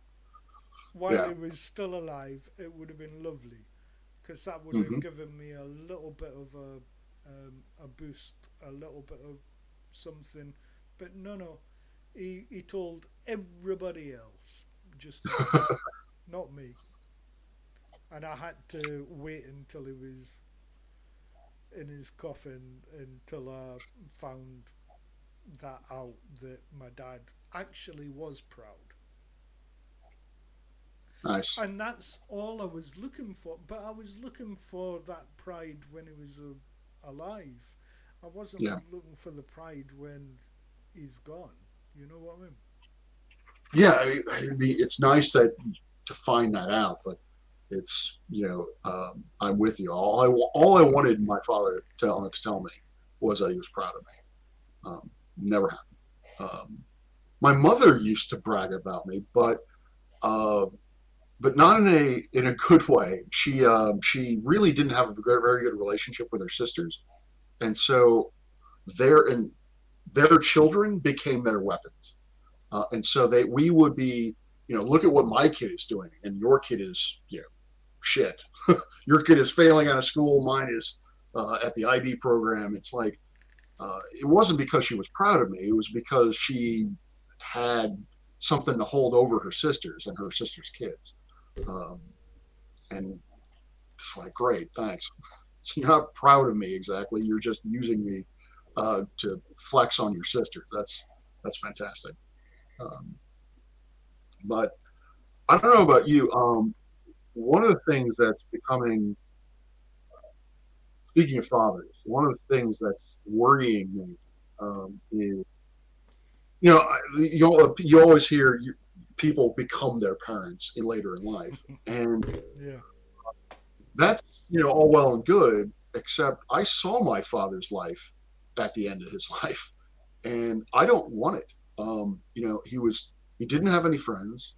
He was isolated. You know, the I basically tell myself I would be exactly what my father would be if my mother had left him. I'm not taking care of myself very well, and I don't know. I'm When my father died, there was a memorial service at his job, and that was it. He was cremated, thankfully, because of my father's military service. The person who did the job did it for free, but he was cremated. There was no wake. None of the family came to see us. It was just, um, yeah, it was sad. It was very depressing. Not only was it depressing that he died, but it was depressing that he wasn't acknowledged by his family at all, or really anybody but other than coworkers. And and that's the future that I see for myself, and that's the future that I don't want. And I don't know how to fix it. I don't know how to get off that road. No, I think we form our own future. I don't think it's anything to do with uh, in saying that, I, I think there's added to what you've been taught, what you've seen, um, but it is you at the end of the day, and I think that we basically we're individuals and we can learn from what's gone forth. You know what I mean? I yes, the issue I have with myself is that I don't seem to be learning those lessons. I know, um, I see where I'm going. I see what happened with my father, the parallels there, and I cannot seem to make that change, to take that knowledge and actually apply it to get my life in a different direction. That being said, I don't want to seem like my life is parallel, basically on the same track as him, because when he was in his 40s, when he was my age, he had no friends pretty much at all, except for coworkers. And that is not the case for me.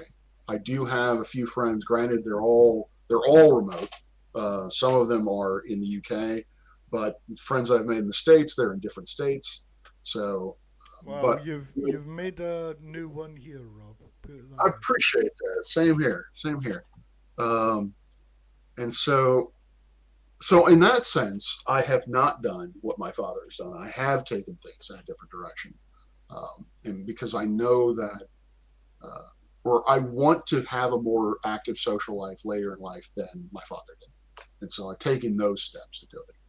Uh, but I'm still, but oddly enough, I'm still alone. But that's more of a just life situational thing in that, I'm in an area. Well, first I moved to a new area during the height of the pandemic, and I don't know. As old when we get older, it's just harder to make friends that just, I guess, in real life.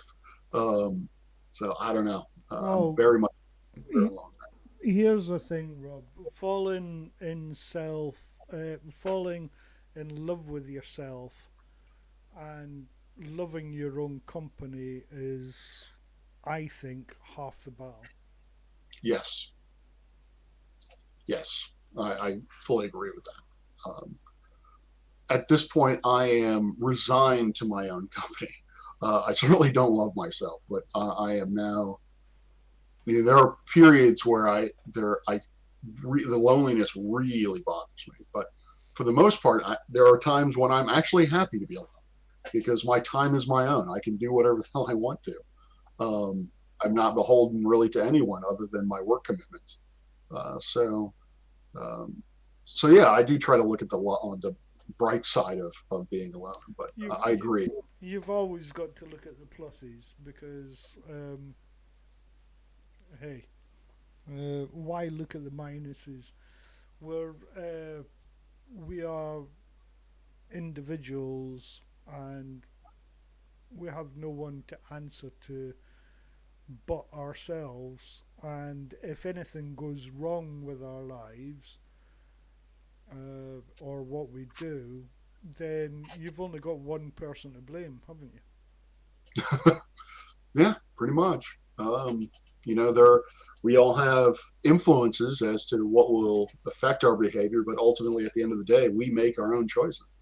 So, yeah, and I was just going to say something, and I completely forgot what it Oh, was. I'm sorry, I put you off No, track. no, that's quite all right. I just, I'm sure it'll come. I've just noticed in chat anyway that um, oh, I think you mentioned that about Tusk's eye surgery, not Yes, when you hit when not being able to become laser Superman. eyes.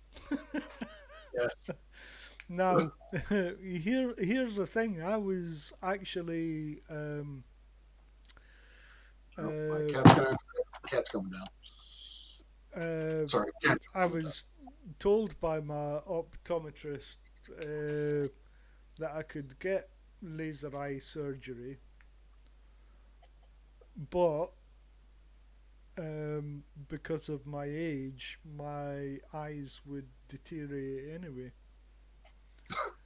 So because I'm short-sighted, they could Mm. correct that, but then eventually I will become long-sighted, and I would have to get glasses for reading up close. So, yeah, and I never actually fancied the thought of the. I've seen it. I've seen how they do that sort of lifting up the flap of the eye, Yeah. and and it just looks a bit. It's a bit I sore. know I won't feel it, but yes, the knowledge that that's happening, yeah, freaks me And those metal clamps that open the eye so you can't out. close it. It that does look sore. Hmm. Um, yeah, Yeah, it kind of it does looks look like. like a torture type thing. Hmm. So I wouldn't do that. And Rob said he never had any street credibility, so he didn't care Never worry about about that. wearing glasses. Well, there you go. I guess I was just too much up my own backside. I thought I had street cred. So here's a question for you, if you don't mind. Do you have kids? I do. I have three. Oh wow, congratulations. Yeah, that was something I'm curious on how that worked out for you because I made the conscious decision that I was not going to have children because I did not want to do what my parents did to me, and I was paranoid, frightened that I would just screw the kid up, and I just did not want that to happen. So, um, do you have any like with you know I guess how did that go? How does having kids and mental illness? Actually, I've been married twice. Yep, same So, here. No so my first wife, I have uh, two children with, kids. uh, and we suffer on a daily basis. And my second wife, I have my youngest, um, who is transitioning. He was born female and he's now male. And at the time, maybe I was old school. But I just didn't understand. I Yeah. reacted in not the way that he would have wanted me to react. Put it that way. But now we're um, yeah, I'm fully on board with it.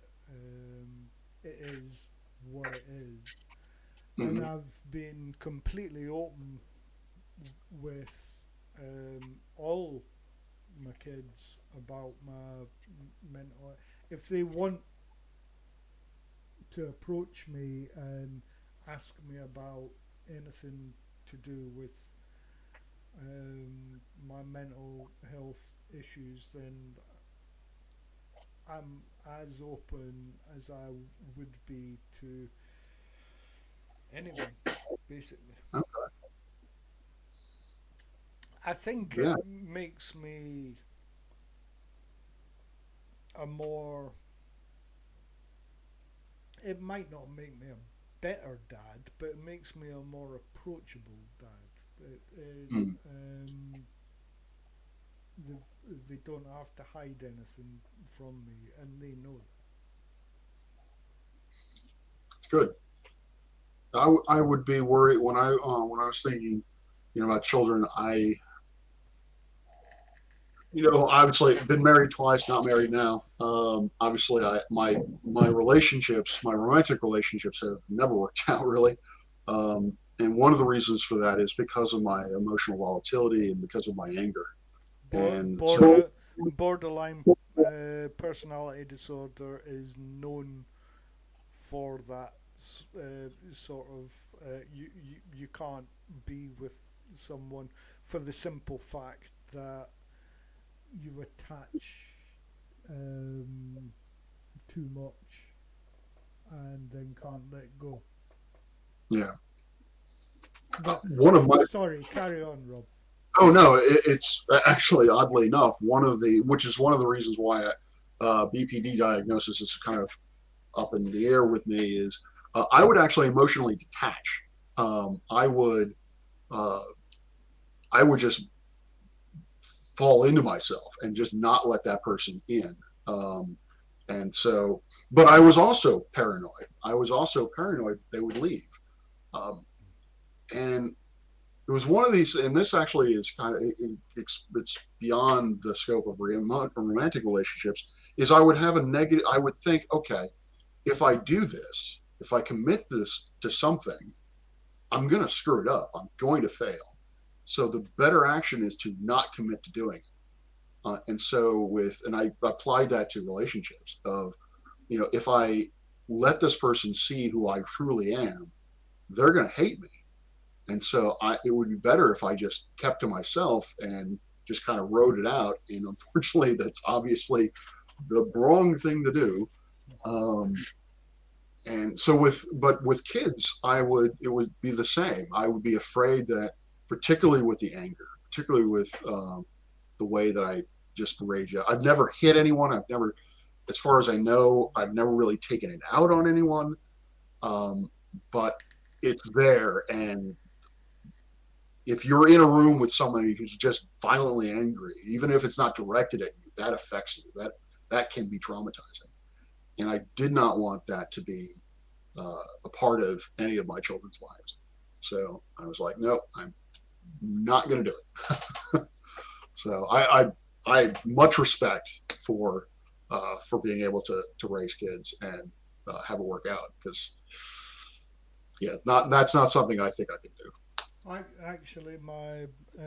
My eldest uh, is with baby, so I will be a grandpa soon, Nice, congrats. and I'm looking forward to that. Um, All the best parts about having a kid without any of the having to yeah, stay. then you can hand them back. Yeah, exactly.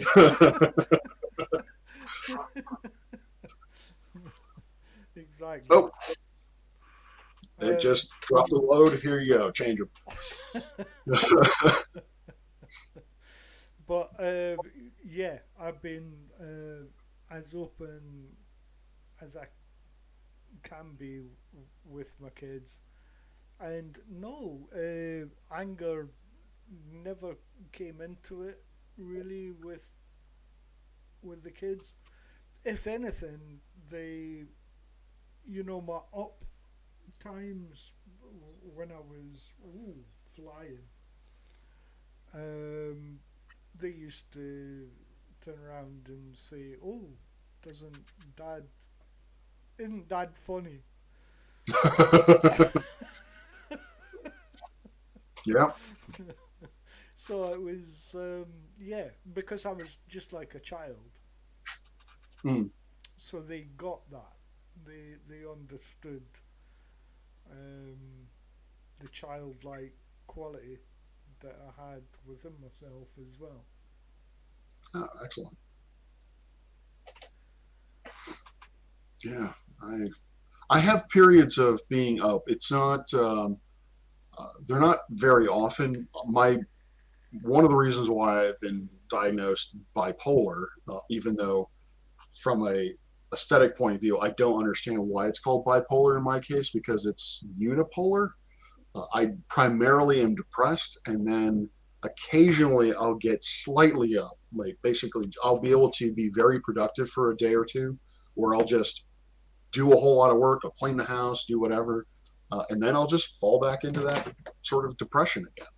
Um, so yeah, I've had my moments of feeling this is awesome, and being outgoing and um, hopefully charming and funny.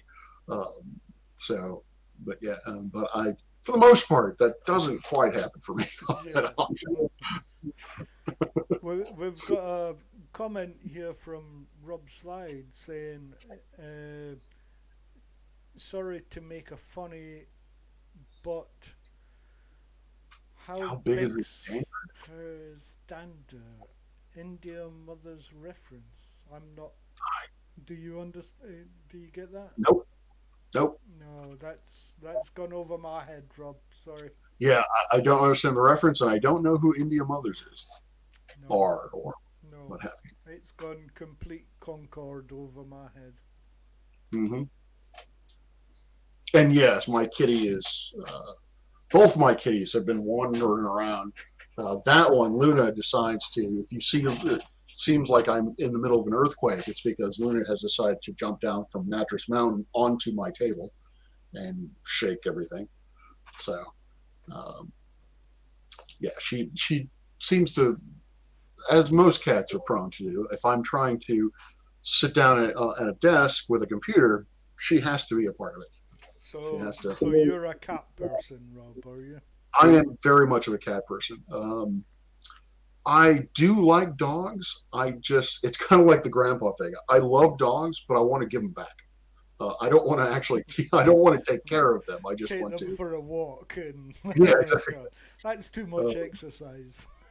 yeah, to handle their, I clean their box, and oddly enough, I clean a cat box, but I don't want to walk a dog and pick up its own poop. Yeah. I just, no. um, and dogs tend to, particularly younger dogs, in my experience, they want attention all the time, and I don't have the energy for that. I don't have the energy for a dog. Um, so cats are much easier in that My respect. my little Louis is I don't know Patterdale Terrier. I think you call it something else in the US. Probably. It's a very very small dog. It's like a Jack Russell, but it's slightly bigger than a Jack Russell. Okay. Very small Short dog. Yeah, and when I was live streaming or anything, he would come up and sit on my feet. Oh, on your feet. I was thinking lap, but And all right. On your feet. no, just sit on my feet. And then if I didn't speak to him for 5 minutes or so, he would start that scratching, that ooh ooh itching itching, and almost as if to say, "I'm here, Dad," but Hmm. I'm live streaming. Shut up! What are you doing? Exactly. It's like I'm doing something. Move. Don't stand on my keyboard. Yeah, I hear it. It's like I want attention. I want attention now. Like no, Well, doing something. here's the thing, people in the chat. I don't know how many more of you are still in, but have you got any questions for myself or Rob? If you do, just throw them up in the chat, and we'll see what we can do.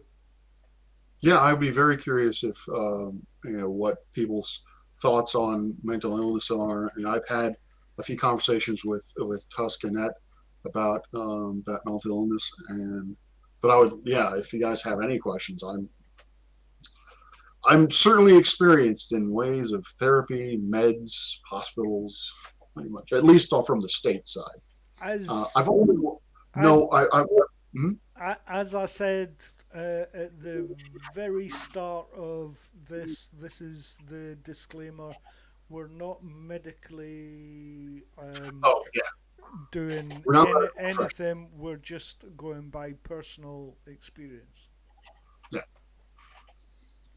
wow, I really wish that my room was. I think it's the windows that are causing me to look like I'm in witness protection. Oh, Um, it's okay, Rob. so let's see if I can do that. Yeah, I just lost it again. I completely forgot. Oh, that's what I was going to ask.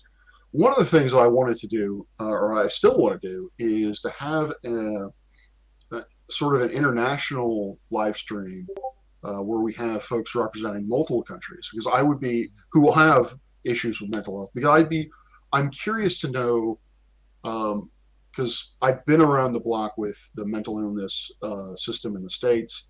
I'd be curious to know what it's like in the UK, what it's like in, say, Germany, what it's like in the Australia. How easy is it? How What's the how different is it in Yeah, each country? Yeah, yeah. because obviously there are pros and cons to the mental illness in the states, and basically the main problem is it's not standardized whatsoever. Um, Oddly enough, in Georgia, I had the best experience. In Louisiana, I had the worst experience. It was night and day as to the quality of care. So, um, so yeah, I am curious to know, um, very curious to know whether or not what it's like the experience of folks in other countries when it comes to like availability, quality, that sort of thing. That sounds like a bloody good stream, and that's one that I would join. Rob, put it that way. Yeah, I the only yeah, it's just it's trying to find folks that are. I know Triggered Limey has asked me, but we haven't actually done it. He's put it to me that he wanted to have a stream talking about mental illness, um, and I'm just trying. But he's in the UK as well. Not that that's a problem, but most of the folks that I know are in the UK.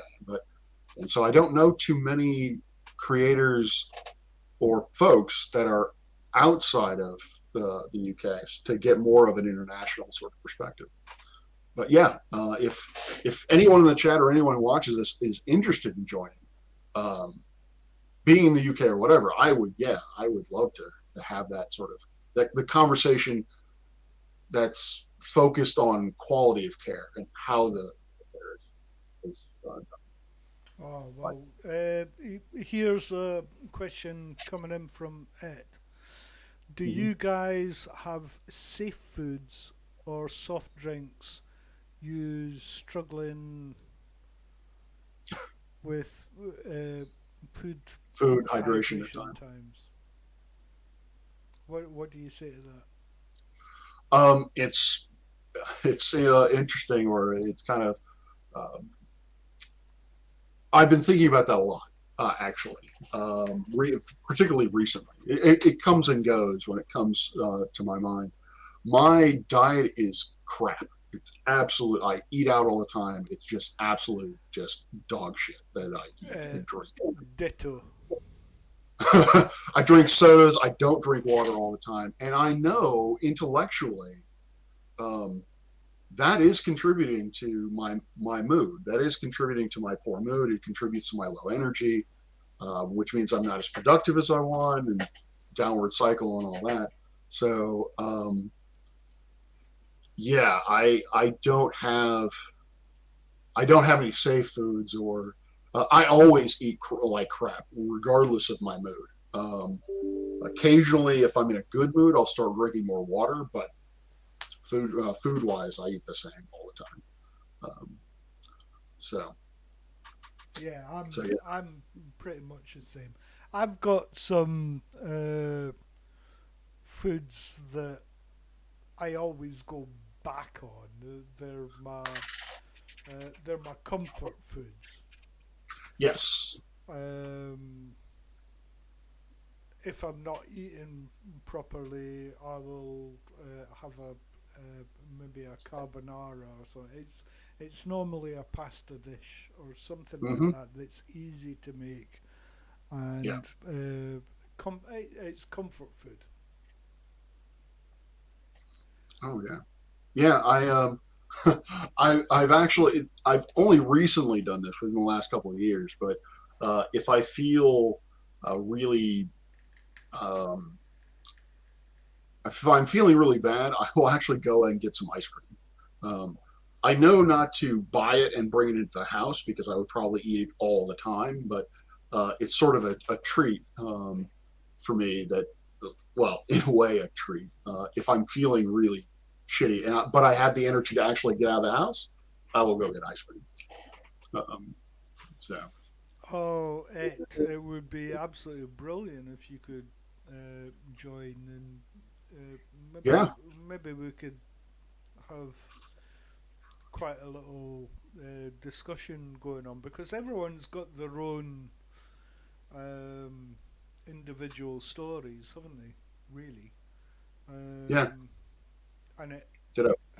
even though you think it might not help, it does. It does, because you're even if it doesn't help the individual, it helps you to vent. Just get it out there. Just because it's on your shoulders. It's let's talk about it. Let's not put it under the carpet anymore, and just um,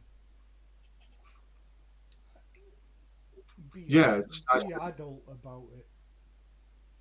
One of the things that and this might be related to abandonment issues or what have you, is uh, I I never feel connected to anything, or I feel it's very hard for me to feel connections with folks, and I crave connections.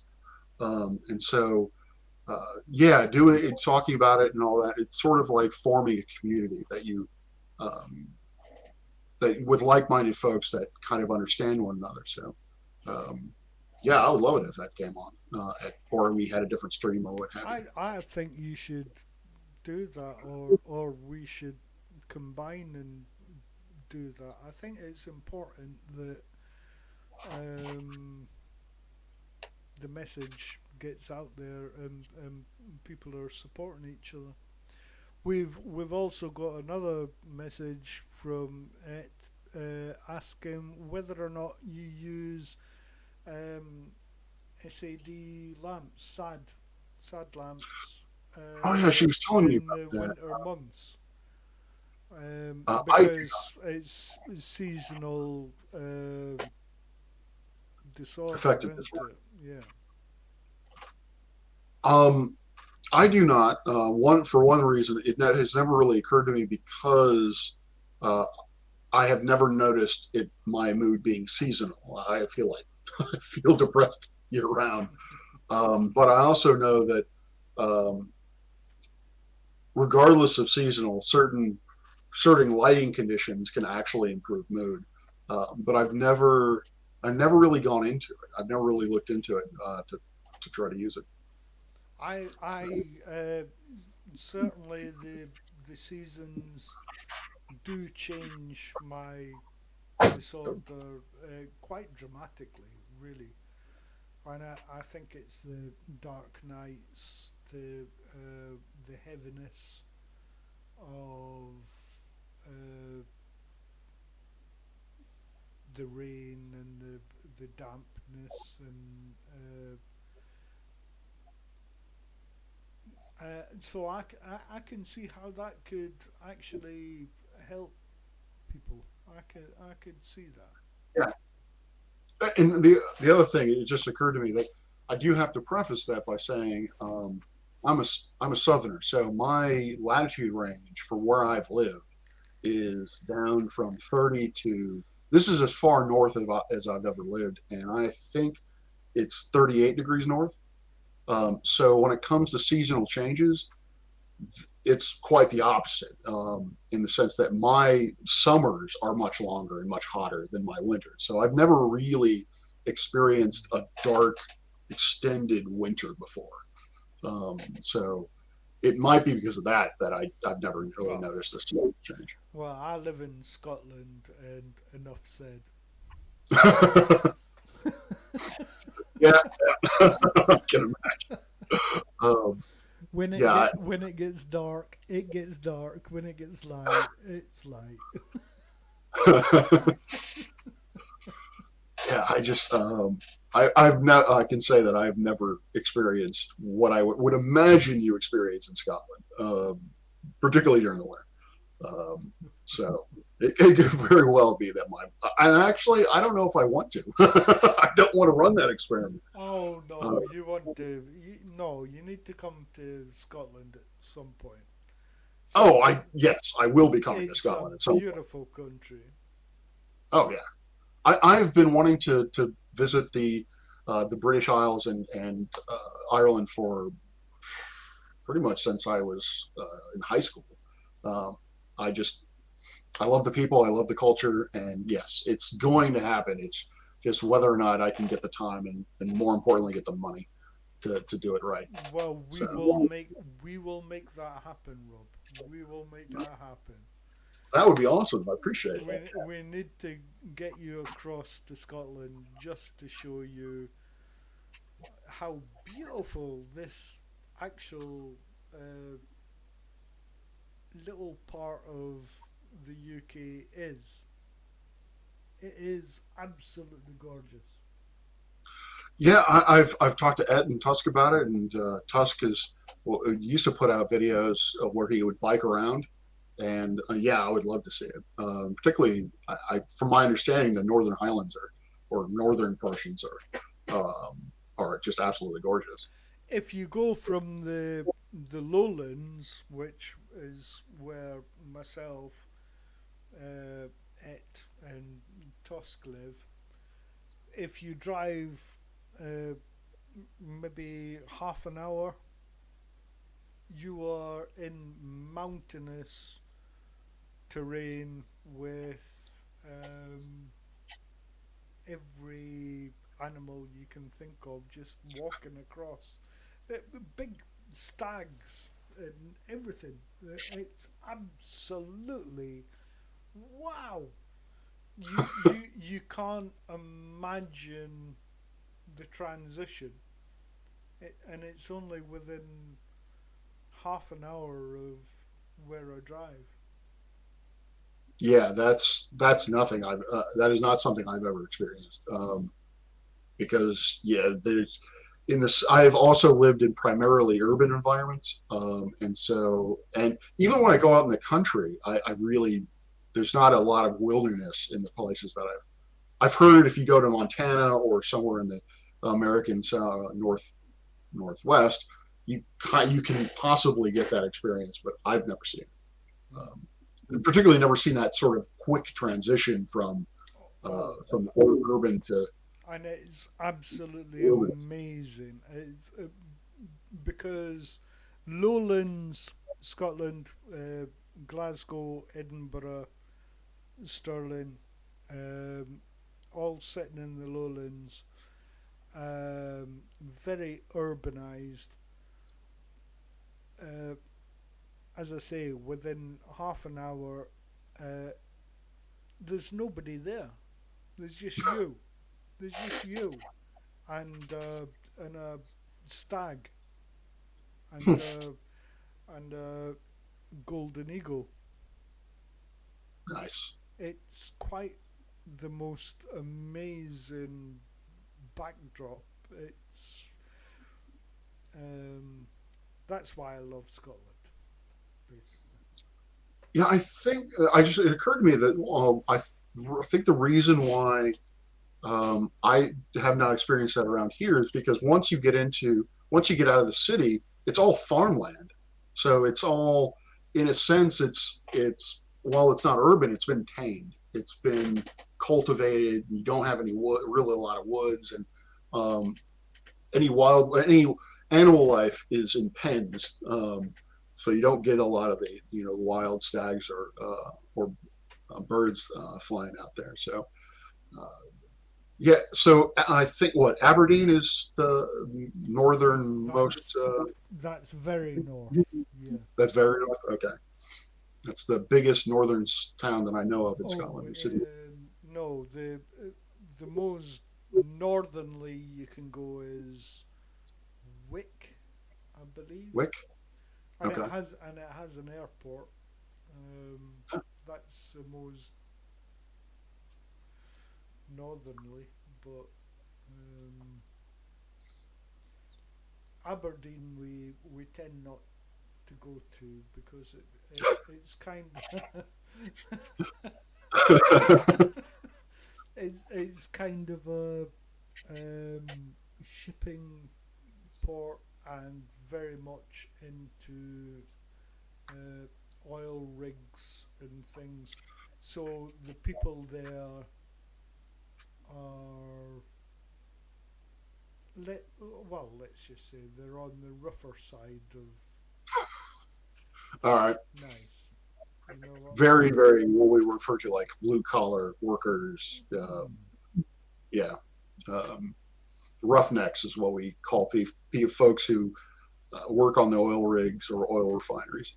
Um, we have a lot. That was a lot of that in Louisiana. Um, that's where our basically the Gulf Coast, the Gulf of Mexico, is where a lot of our oil production is made. So I've kind of I think I know who or what kind of folks you're talking about. Yeah, So yeah. It's not the kind of people that you would like to bump into in the local pub of a night. I've heard Manchester has a similar sort of reputation, but I could be making that up completely. No, no, they do. Yes, yes, they do. I've been in Manchester many times. I, they've got a rough culture, but Middle England always sort of had. If you take Nottingham, Manchester, and Newcastle, it's right across England. Um, they've got a bee in their bonnet. Okay. They dislike everyone, basically. All right. I'm trying to think of, do we have like okay, do they like themselves? Do folks from Manchester actually like them? Oh God, yeah, they love themselves, but they hate London. Yeah, I'm guessing it's kind of in the same scenario as maybe in America you would have Texas, where um, they put up, but um, that's about all they do. yeah. Texans really have a fairly high opinion. If you're talking about folks from particular states, Texas uh, is sort of on its own level of we're Texans almost more than we're Americans. And yeah, they definitely don't really care for anyone else. And I think they would be. I don't know if certainly has been written recent, but I do know that there is a sort of undercurrent of let's secede and break our own country, break off and become our own country. But they haven't actually put it on the ballot yet, so who knows?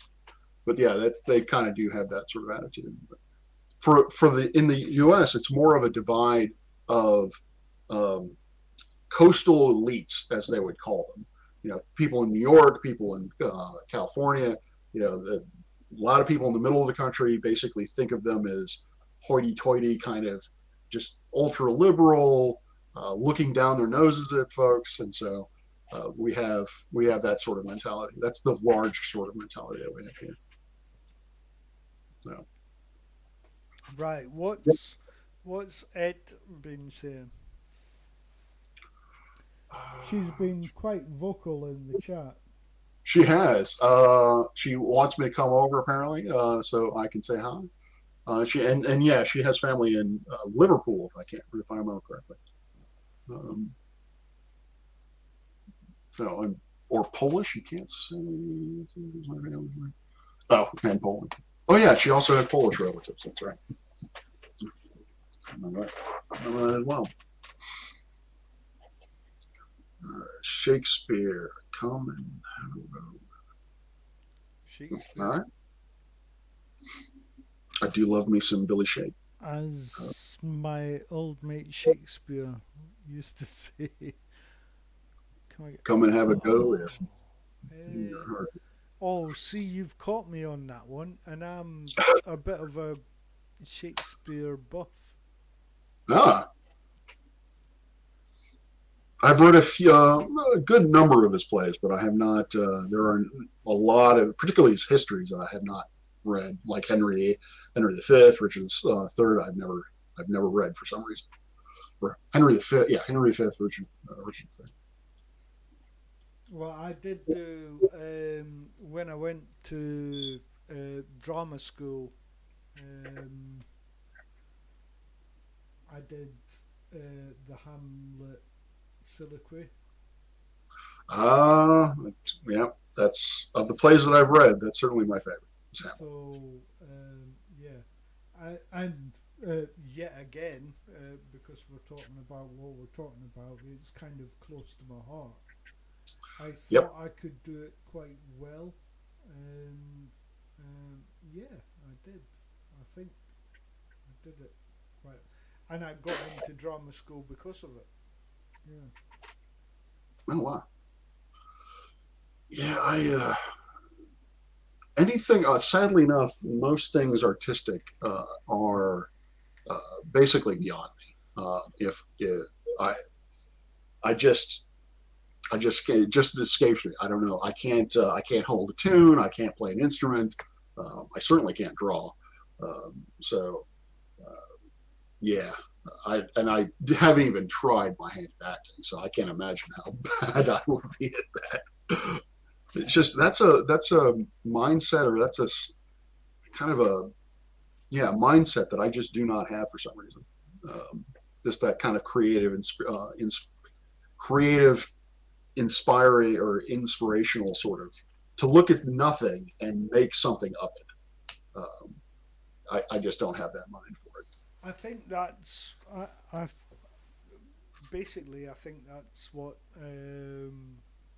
as a youngster was confusing for me was for the simple fact that I was creative in acting, but not academic.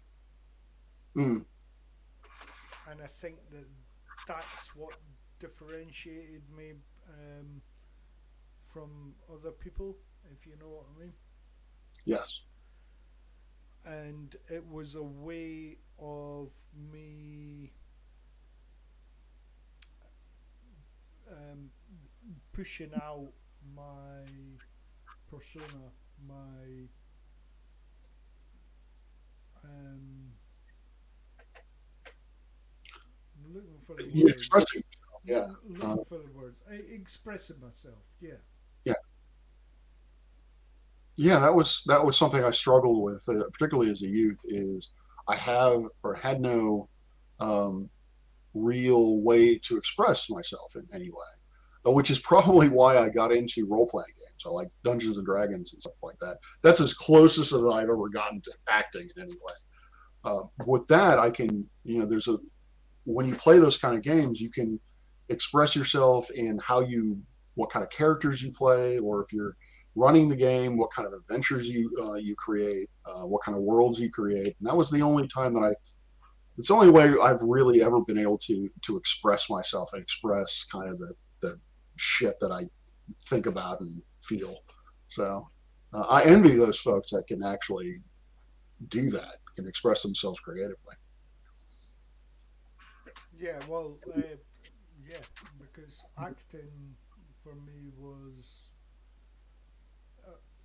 basically a way of me releasing everything um, that I couldn't say normally, if you know what I mean. Yeah, yeah, in a socially acceptable sort of way. Um, yeah, yeah, that was. I wish I had that outlet. I wish I was. had been more creative, because I think that led to or that fueled my volatility, because things would build up, they just build up, and I could not express them, I could not get them out, and then I would just act out. They would just kind of explode. Um, and so I wish I had a way to have vented that, so that sort of like a pressure gap or a pressure release. So So what kind of outlet did you use? really, I mean, like I said, role playing games were pretty much it. I can't really think of. I was never really active into sports, and I have to say that while there are definitely advantages to being successful in academia, that is not one of them. Being able to express yourself and sort of emotionally help yourself is definitely not one of the benefits of pursuing that as your career. It's certainly not an outlet. Um, yeah, I still struggle with that, honestly. I think right now I think what I'm searching for. That's why I got into, or I'm continuing with YouTube, is I'm hoping that if I can, I think it's there. I think my voice or my creative output is in videos, in making in this content. I just haven't really quite found my niche for it. I do love lecturing. I do love talking. Oddly enough, I used to have terrible social anxiety, but I do love expressing myself through videos. So, um, but outside of that, not much. How about you? Oh, golly gosh, Batman. Um, you've got me on that. Well, you had acting. Yeah, and that's my very first passion, Mm, and it did connect quite well with um, PI work because I had to use it quite often. mm, Um,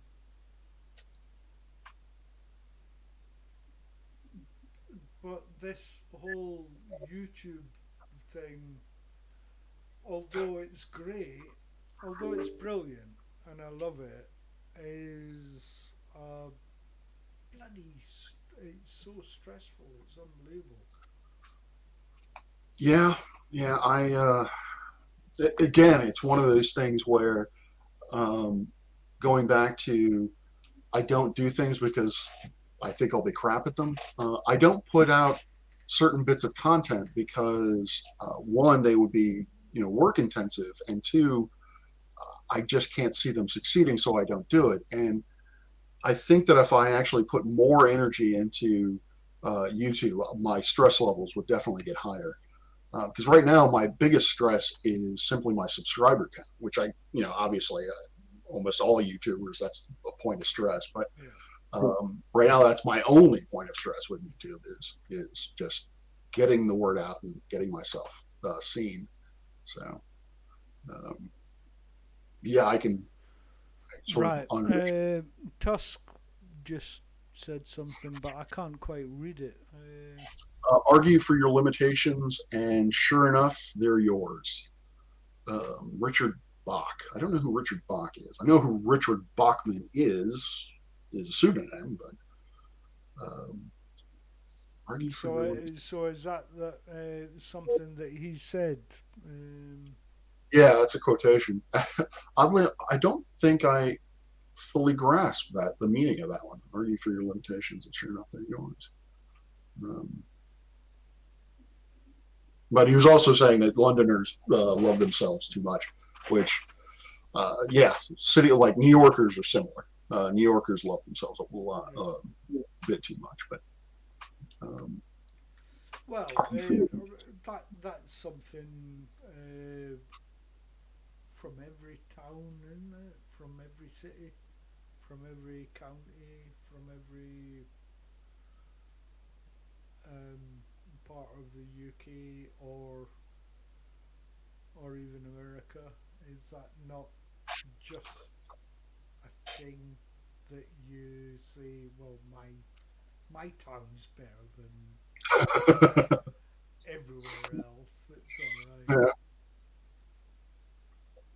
Yeah, but there are just certain towns that you just don't care for because the just you have the impression that the folks there are just full of themselves. And I kind so oddly enough, I don't have that opinion, or I don't have that perception of London. I have that uh, opinion of Paris and really the French in general. Um, I kind of am a little bit bigoted towards the French in general. Um, so, but yeah, I suppose you all you have that mentality. My home is better than your home. Um, Kind of that sort of Yeah. tribal kind of mentality. Although I imagine it's more so in the UK than it is here, because I think the my armchair sociology is I think that's best expressed or uh, most easily seen in sports, and you all take football really, really seriously. Um, we have fanatics over here, but wow, things I've heard that hooligans get up to over there is just I have impressive. actually on my. I don't know if you see that. See buttons, but I don't know They're what they're for. they're button. One of them is that that's Millwall, Okay, and that's Heart of Midlothian. okay, So I have two two football teams that I support. Now I can't quite remember why I supported Millwall. Millwall is in England um, a difficult team. Their supporters are a bit um, angry. yeah. Well, they yeah. And I think that maybe I started supporting Millwall when I was a bit on edge and a bit Mm-hmm. crazy. Um, I guess uh, Tusk would, Oh yeah, he clarified that. I understand now with yeah. that. Um, we're not the most liked club. Yeah, Taddy is because of Taddy and Keela. I'm kind of getting clued in on the rivalry between the Rangers and the Celtics. Um, so, and so Taddy sent me a video or documentary on the rival between the two Glasgow teams. Yeah, but Yeah. I'm a Edinburgh man, so I support what is called Heart of Midlothian, Okay, which is the local Edinburgh club. nice. We've got kind of a thing against Hibernian, and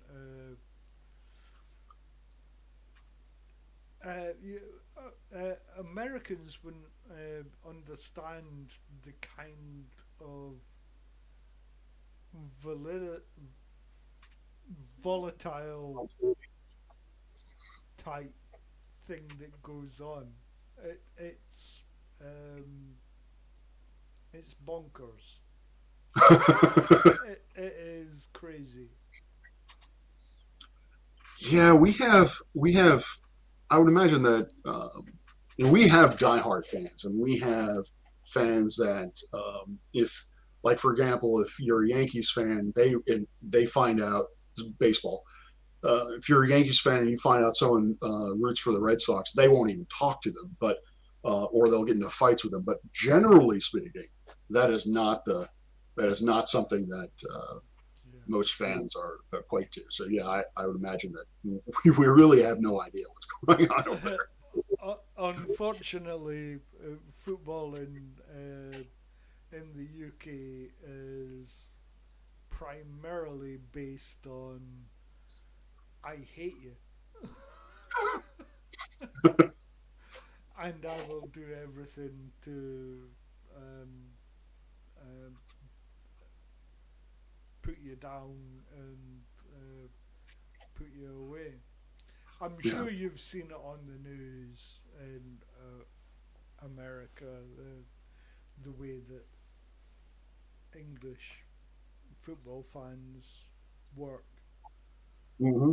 Well, Well, that's kind of basically right across the UK. We're all a bit mad when it comes to football.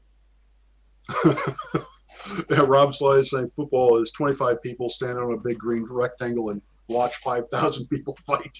Yeah, yeah. Well, exactly, exactly, Rob. Yeah, French is a very pretty country, spoiled only by the French. I would okay, okay, I can get behind that. France is. I've only been I've only been in the south of France, but and that was gorgeous. But yes, I would I say that. I like the French. What's wrong with the French? Yeah, see, Tusk likes the French.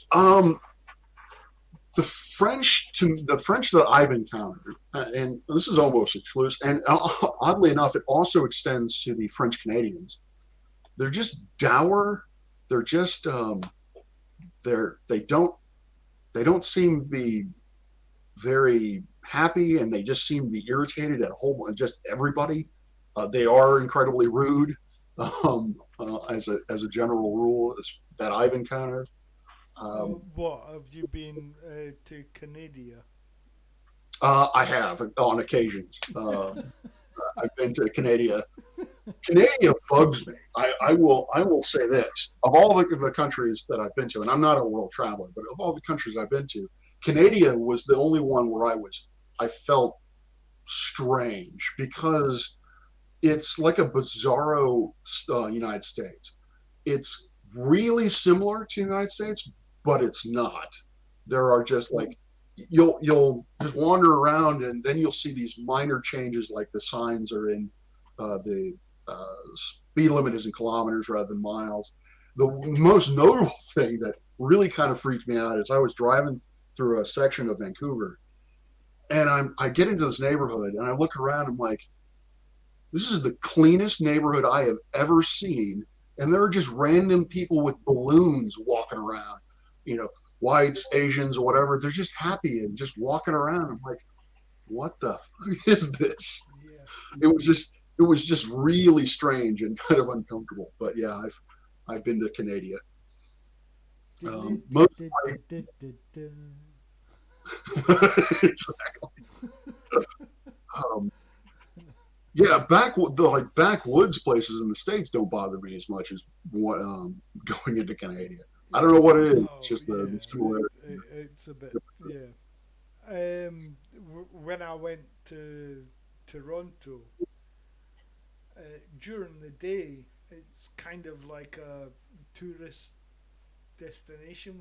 We went down to the Canadian Falls and up the CN Tower, and we did all that. And then turn night time, me and my brother went out, and oh God, did it not get dark?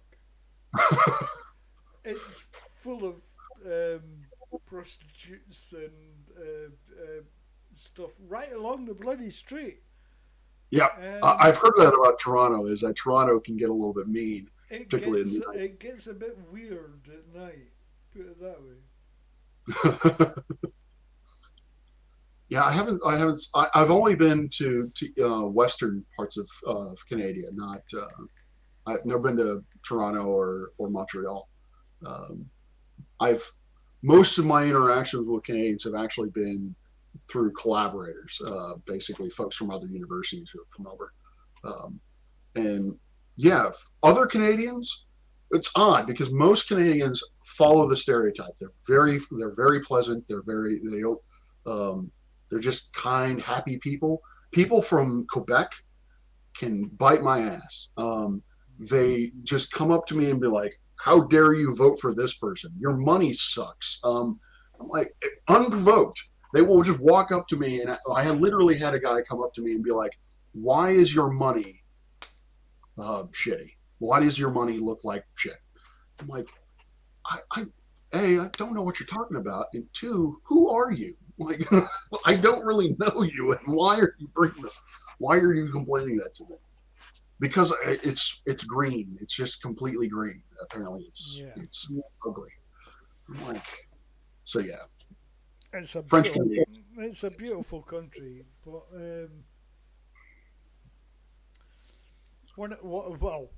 one of the things that me and my brother, when we went across to Canada, we went over to the American Falls in Mm-hmm. Buffalo, Oh yeah. and it was like night and day. Buffalo was bloody hell. It's a rough state, is it not? Oh, so yeah. So you have um, so New York State is weird in that you have two major towns. You have New York City, which is a thing in and upon itself. Then you've got Buffalo, which is just not a good place to be. It's not. It's kind of like how you were talking about. It's with Manchester, or it's just cold. It's kind of desolate in a way. It just the people are not overly friendly. And then you have the rest of the state, which is just farmland, and those folks are a little weird. Rural, like I'm used to rural Southerners, rural Midwesterners. I know where how to fit in with them. I know where I stand with them. Rural Northerners just kind of weird me out for some reason. They don't quite have the same mentality or mannerisms that I'm used to in, with those folks. But yeah, Buffalo. I have no intention of ever going No, to Buffalo. I shouldn't bother. but um, I shouldn't bother. When we were crossing over, and it is basically a bridge that connects mhm. Canada to America, and you've got to stand in this compound until everyone is sorted out.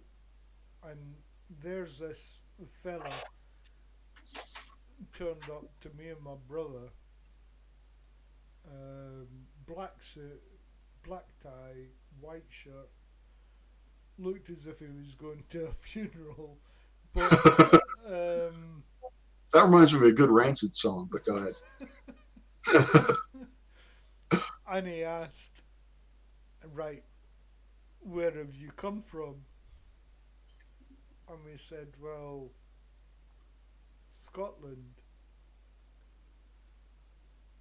And he turned around and said, "Well, I've my sister lives in Aberdeen. Do you know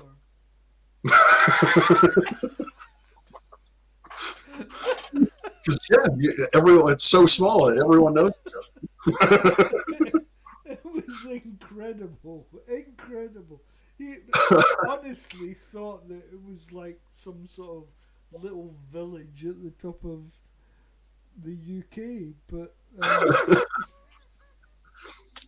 It's like no, there are a lot of people. there's in a Aberdeen. lot of people. Yeah, Um, I joke with Crafty Keela and basically, tell her that Ireland is just a small town. Like does it's really small. They should all know each other at that point. But Yeah. I that was a joke. So no, to seriously ask somebody that is, yeah, all right. Was it an American who did that? I was an American, yeah, and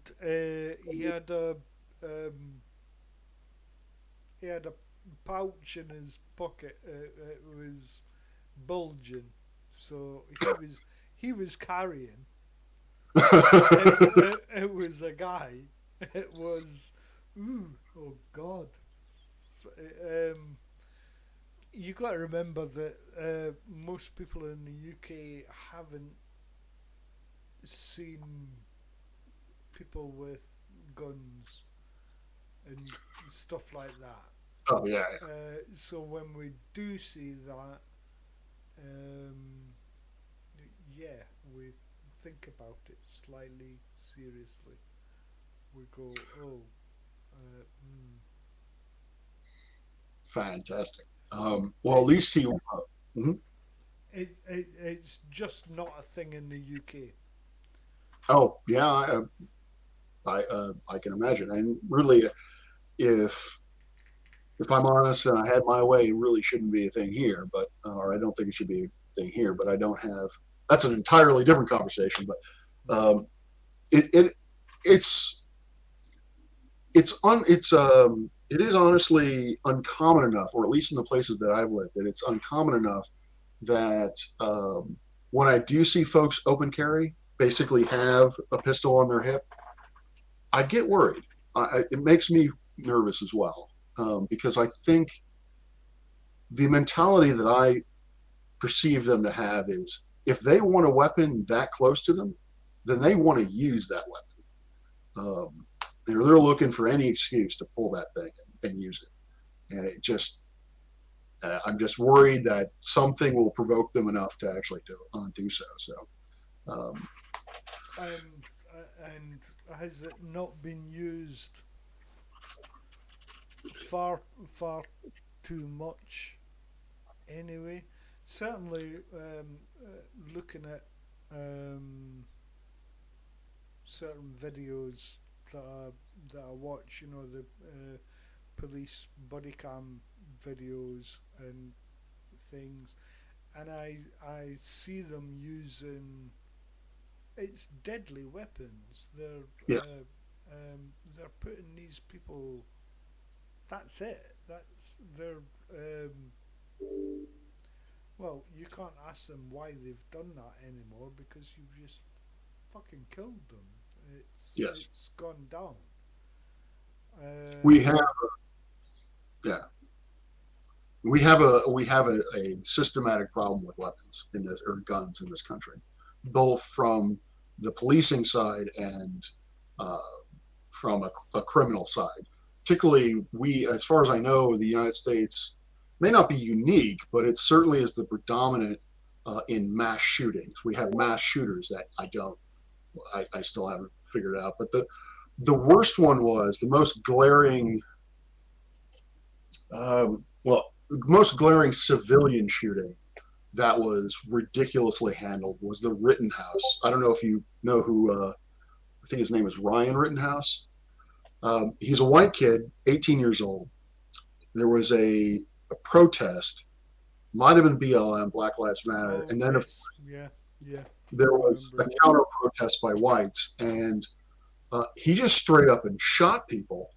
He killed, might have been killed. He shot two people. I think one of them lived. I could not remember, but the ridiculous part was, you know, blacks who were suspected of having guns will just get taken down by the police, no problem, possibly even get shot. This dude walked up to cops with gun in hand, told them, I just murdered or I just killed two people or shot two people. And then they waved him off. They let him go. Mm. Like, what? And then he was charged, arrested, and then tried and found not guilty. It just kind of like, what the fuck? Um, I just, not, it's just it's, as an American, I'm flabbergasted by by the way that we treat Kyle Rittenhouse, thank you. Um, that it boggles my mind as to what our obsession with weapons is, and the obvious racism involved with weapons, and uh, the over like, basically the police militarization of Mm. it's a mess, and I don't. Yeah, that could be a that is also another whole different conversation. That's a massive uh, uh, conversation uh, between how America or the policing is done. I remember um, not that long ago the young girl that uh, came out with a knife and was attacking someone. I can't quite remember the name of who it was, but was shot. Mm-hmm. Um, and she was only about 18 or something like that. She was only young, Mm-hmm. um, attacking a certain person or friend or whoever she wanted to attack, but the policeman shot her, and she's now dead. Mm-hmm. We have even, and there are even more egregious. There was the story of again, I apparently am just forgetting first names. Castillo, I think it is. This was a traffic stop. He stopped. He complied with the officers. The officer came up, and it was like license and registration. He had his hands on the steering wheel, and Castillo volunteered. He said, "I have a weapon in my car. I have a gun in my car." The cop freaked out. Castillo then moved to tell him like, "I'm reaching for the gun to show you the gun," Hmm. um, and he got shot, and he bled out and died in the car. Um, and his girlfriend videotaped the whole thing, and it's amazing. Like, not only are we using lethal weapon or lethal means, but we're doing so in such an unprovoked way. We're killing. There are people dead. They're Yes, dead. You can't, can't ask can't for undo that. them after the fact. They're now. That's it. They're dead. Hmm. Yeah, you can't unring that bell. I agree. So so where do you go from there? Yeah,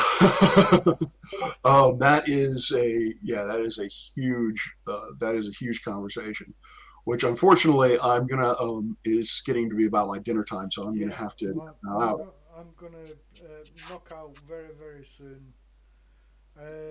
I'll just have a look at the conversation, see if there's any people asking any questions.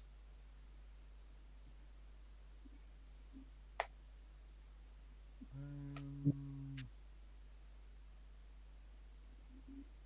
Does not appear to be. I know Eddie, Ed, and Tusk apparently are going to bed. yeah. Right. Well, on that note, then people look at the description below. Um, Rob Parks is in there. Please sub and press that notification bell because the guy's good. I appreciate that. Yeah, and hit like on subscribe on this channel as well I if you haven't. I I so hope to speak to him again. This has Oh yeah, been this has been good. I've enjoyed every minute of it, and I'm gonna chat to him again. He oh is yeah. now a friend, and I do apologize for being late. I got the like I said, I got the time zone conversion wrong. oh, forget about it. Forget about it.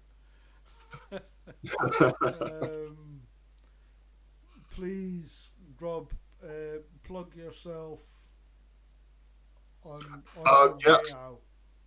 I like I said, I am an astronomer. I do astronomy content. I also talk about mental health on my channel. So yeah, please, if you're interested in either of those discussions or either of those pieces of content, please subscribe.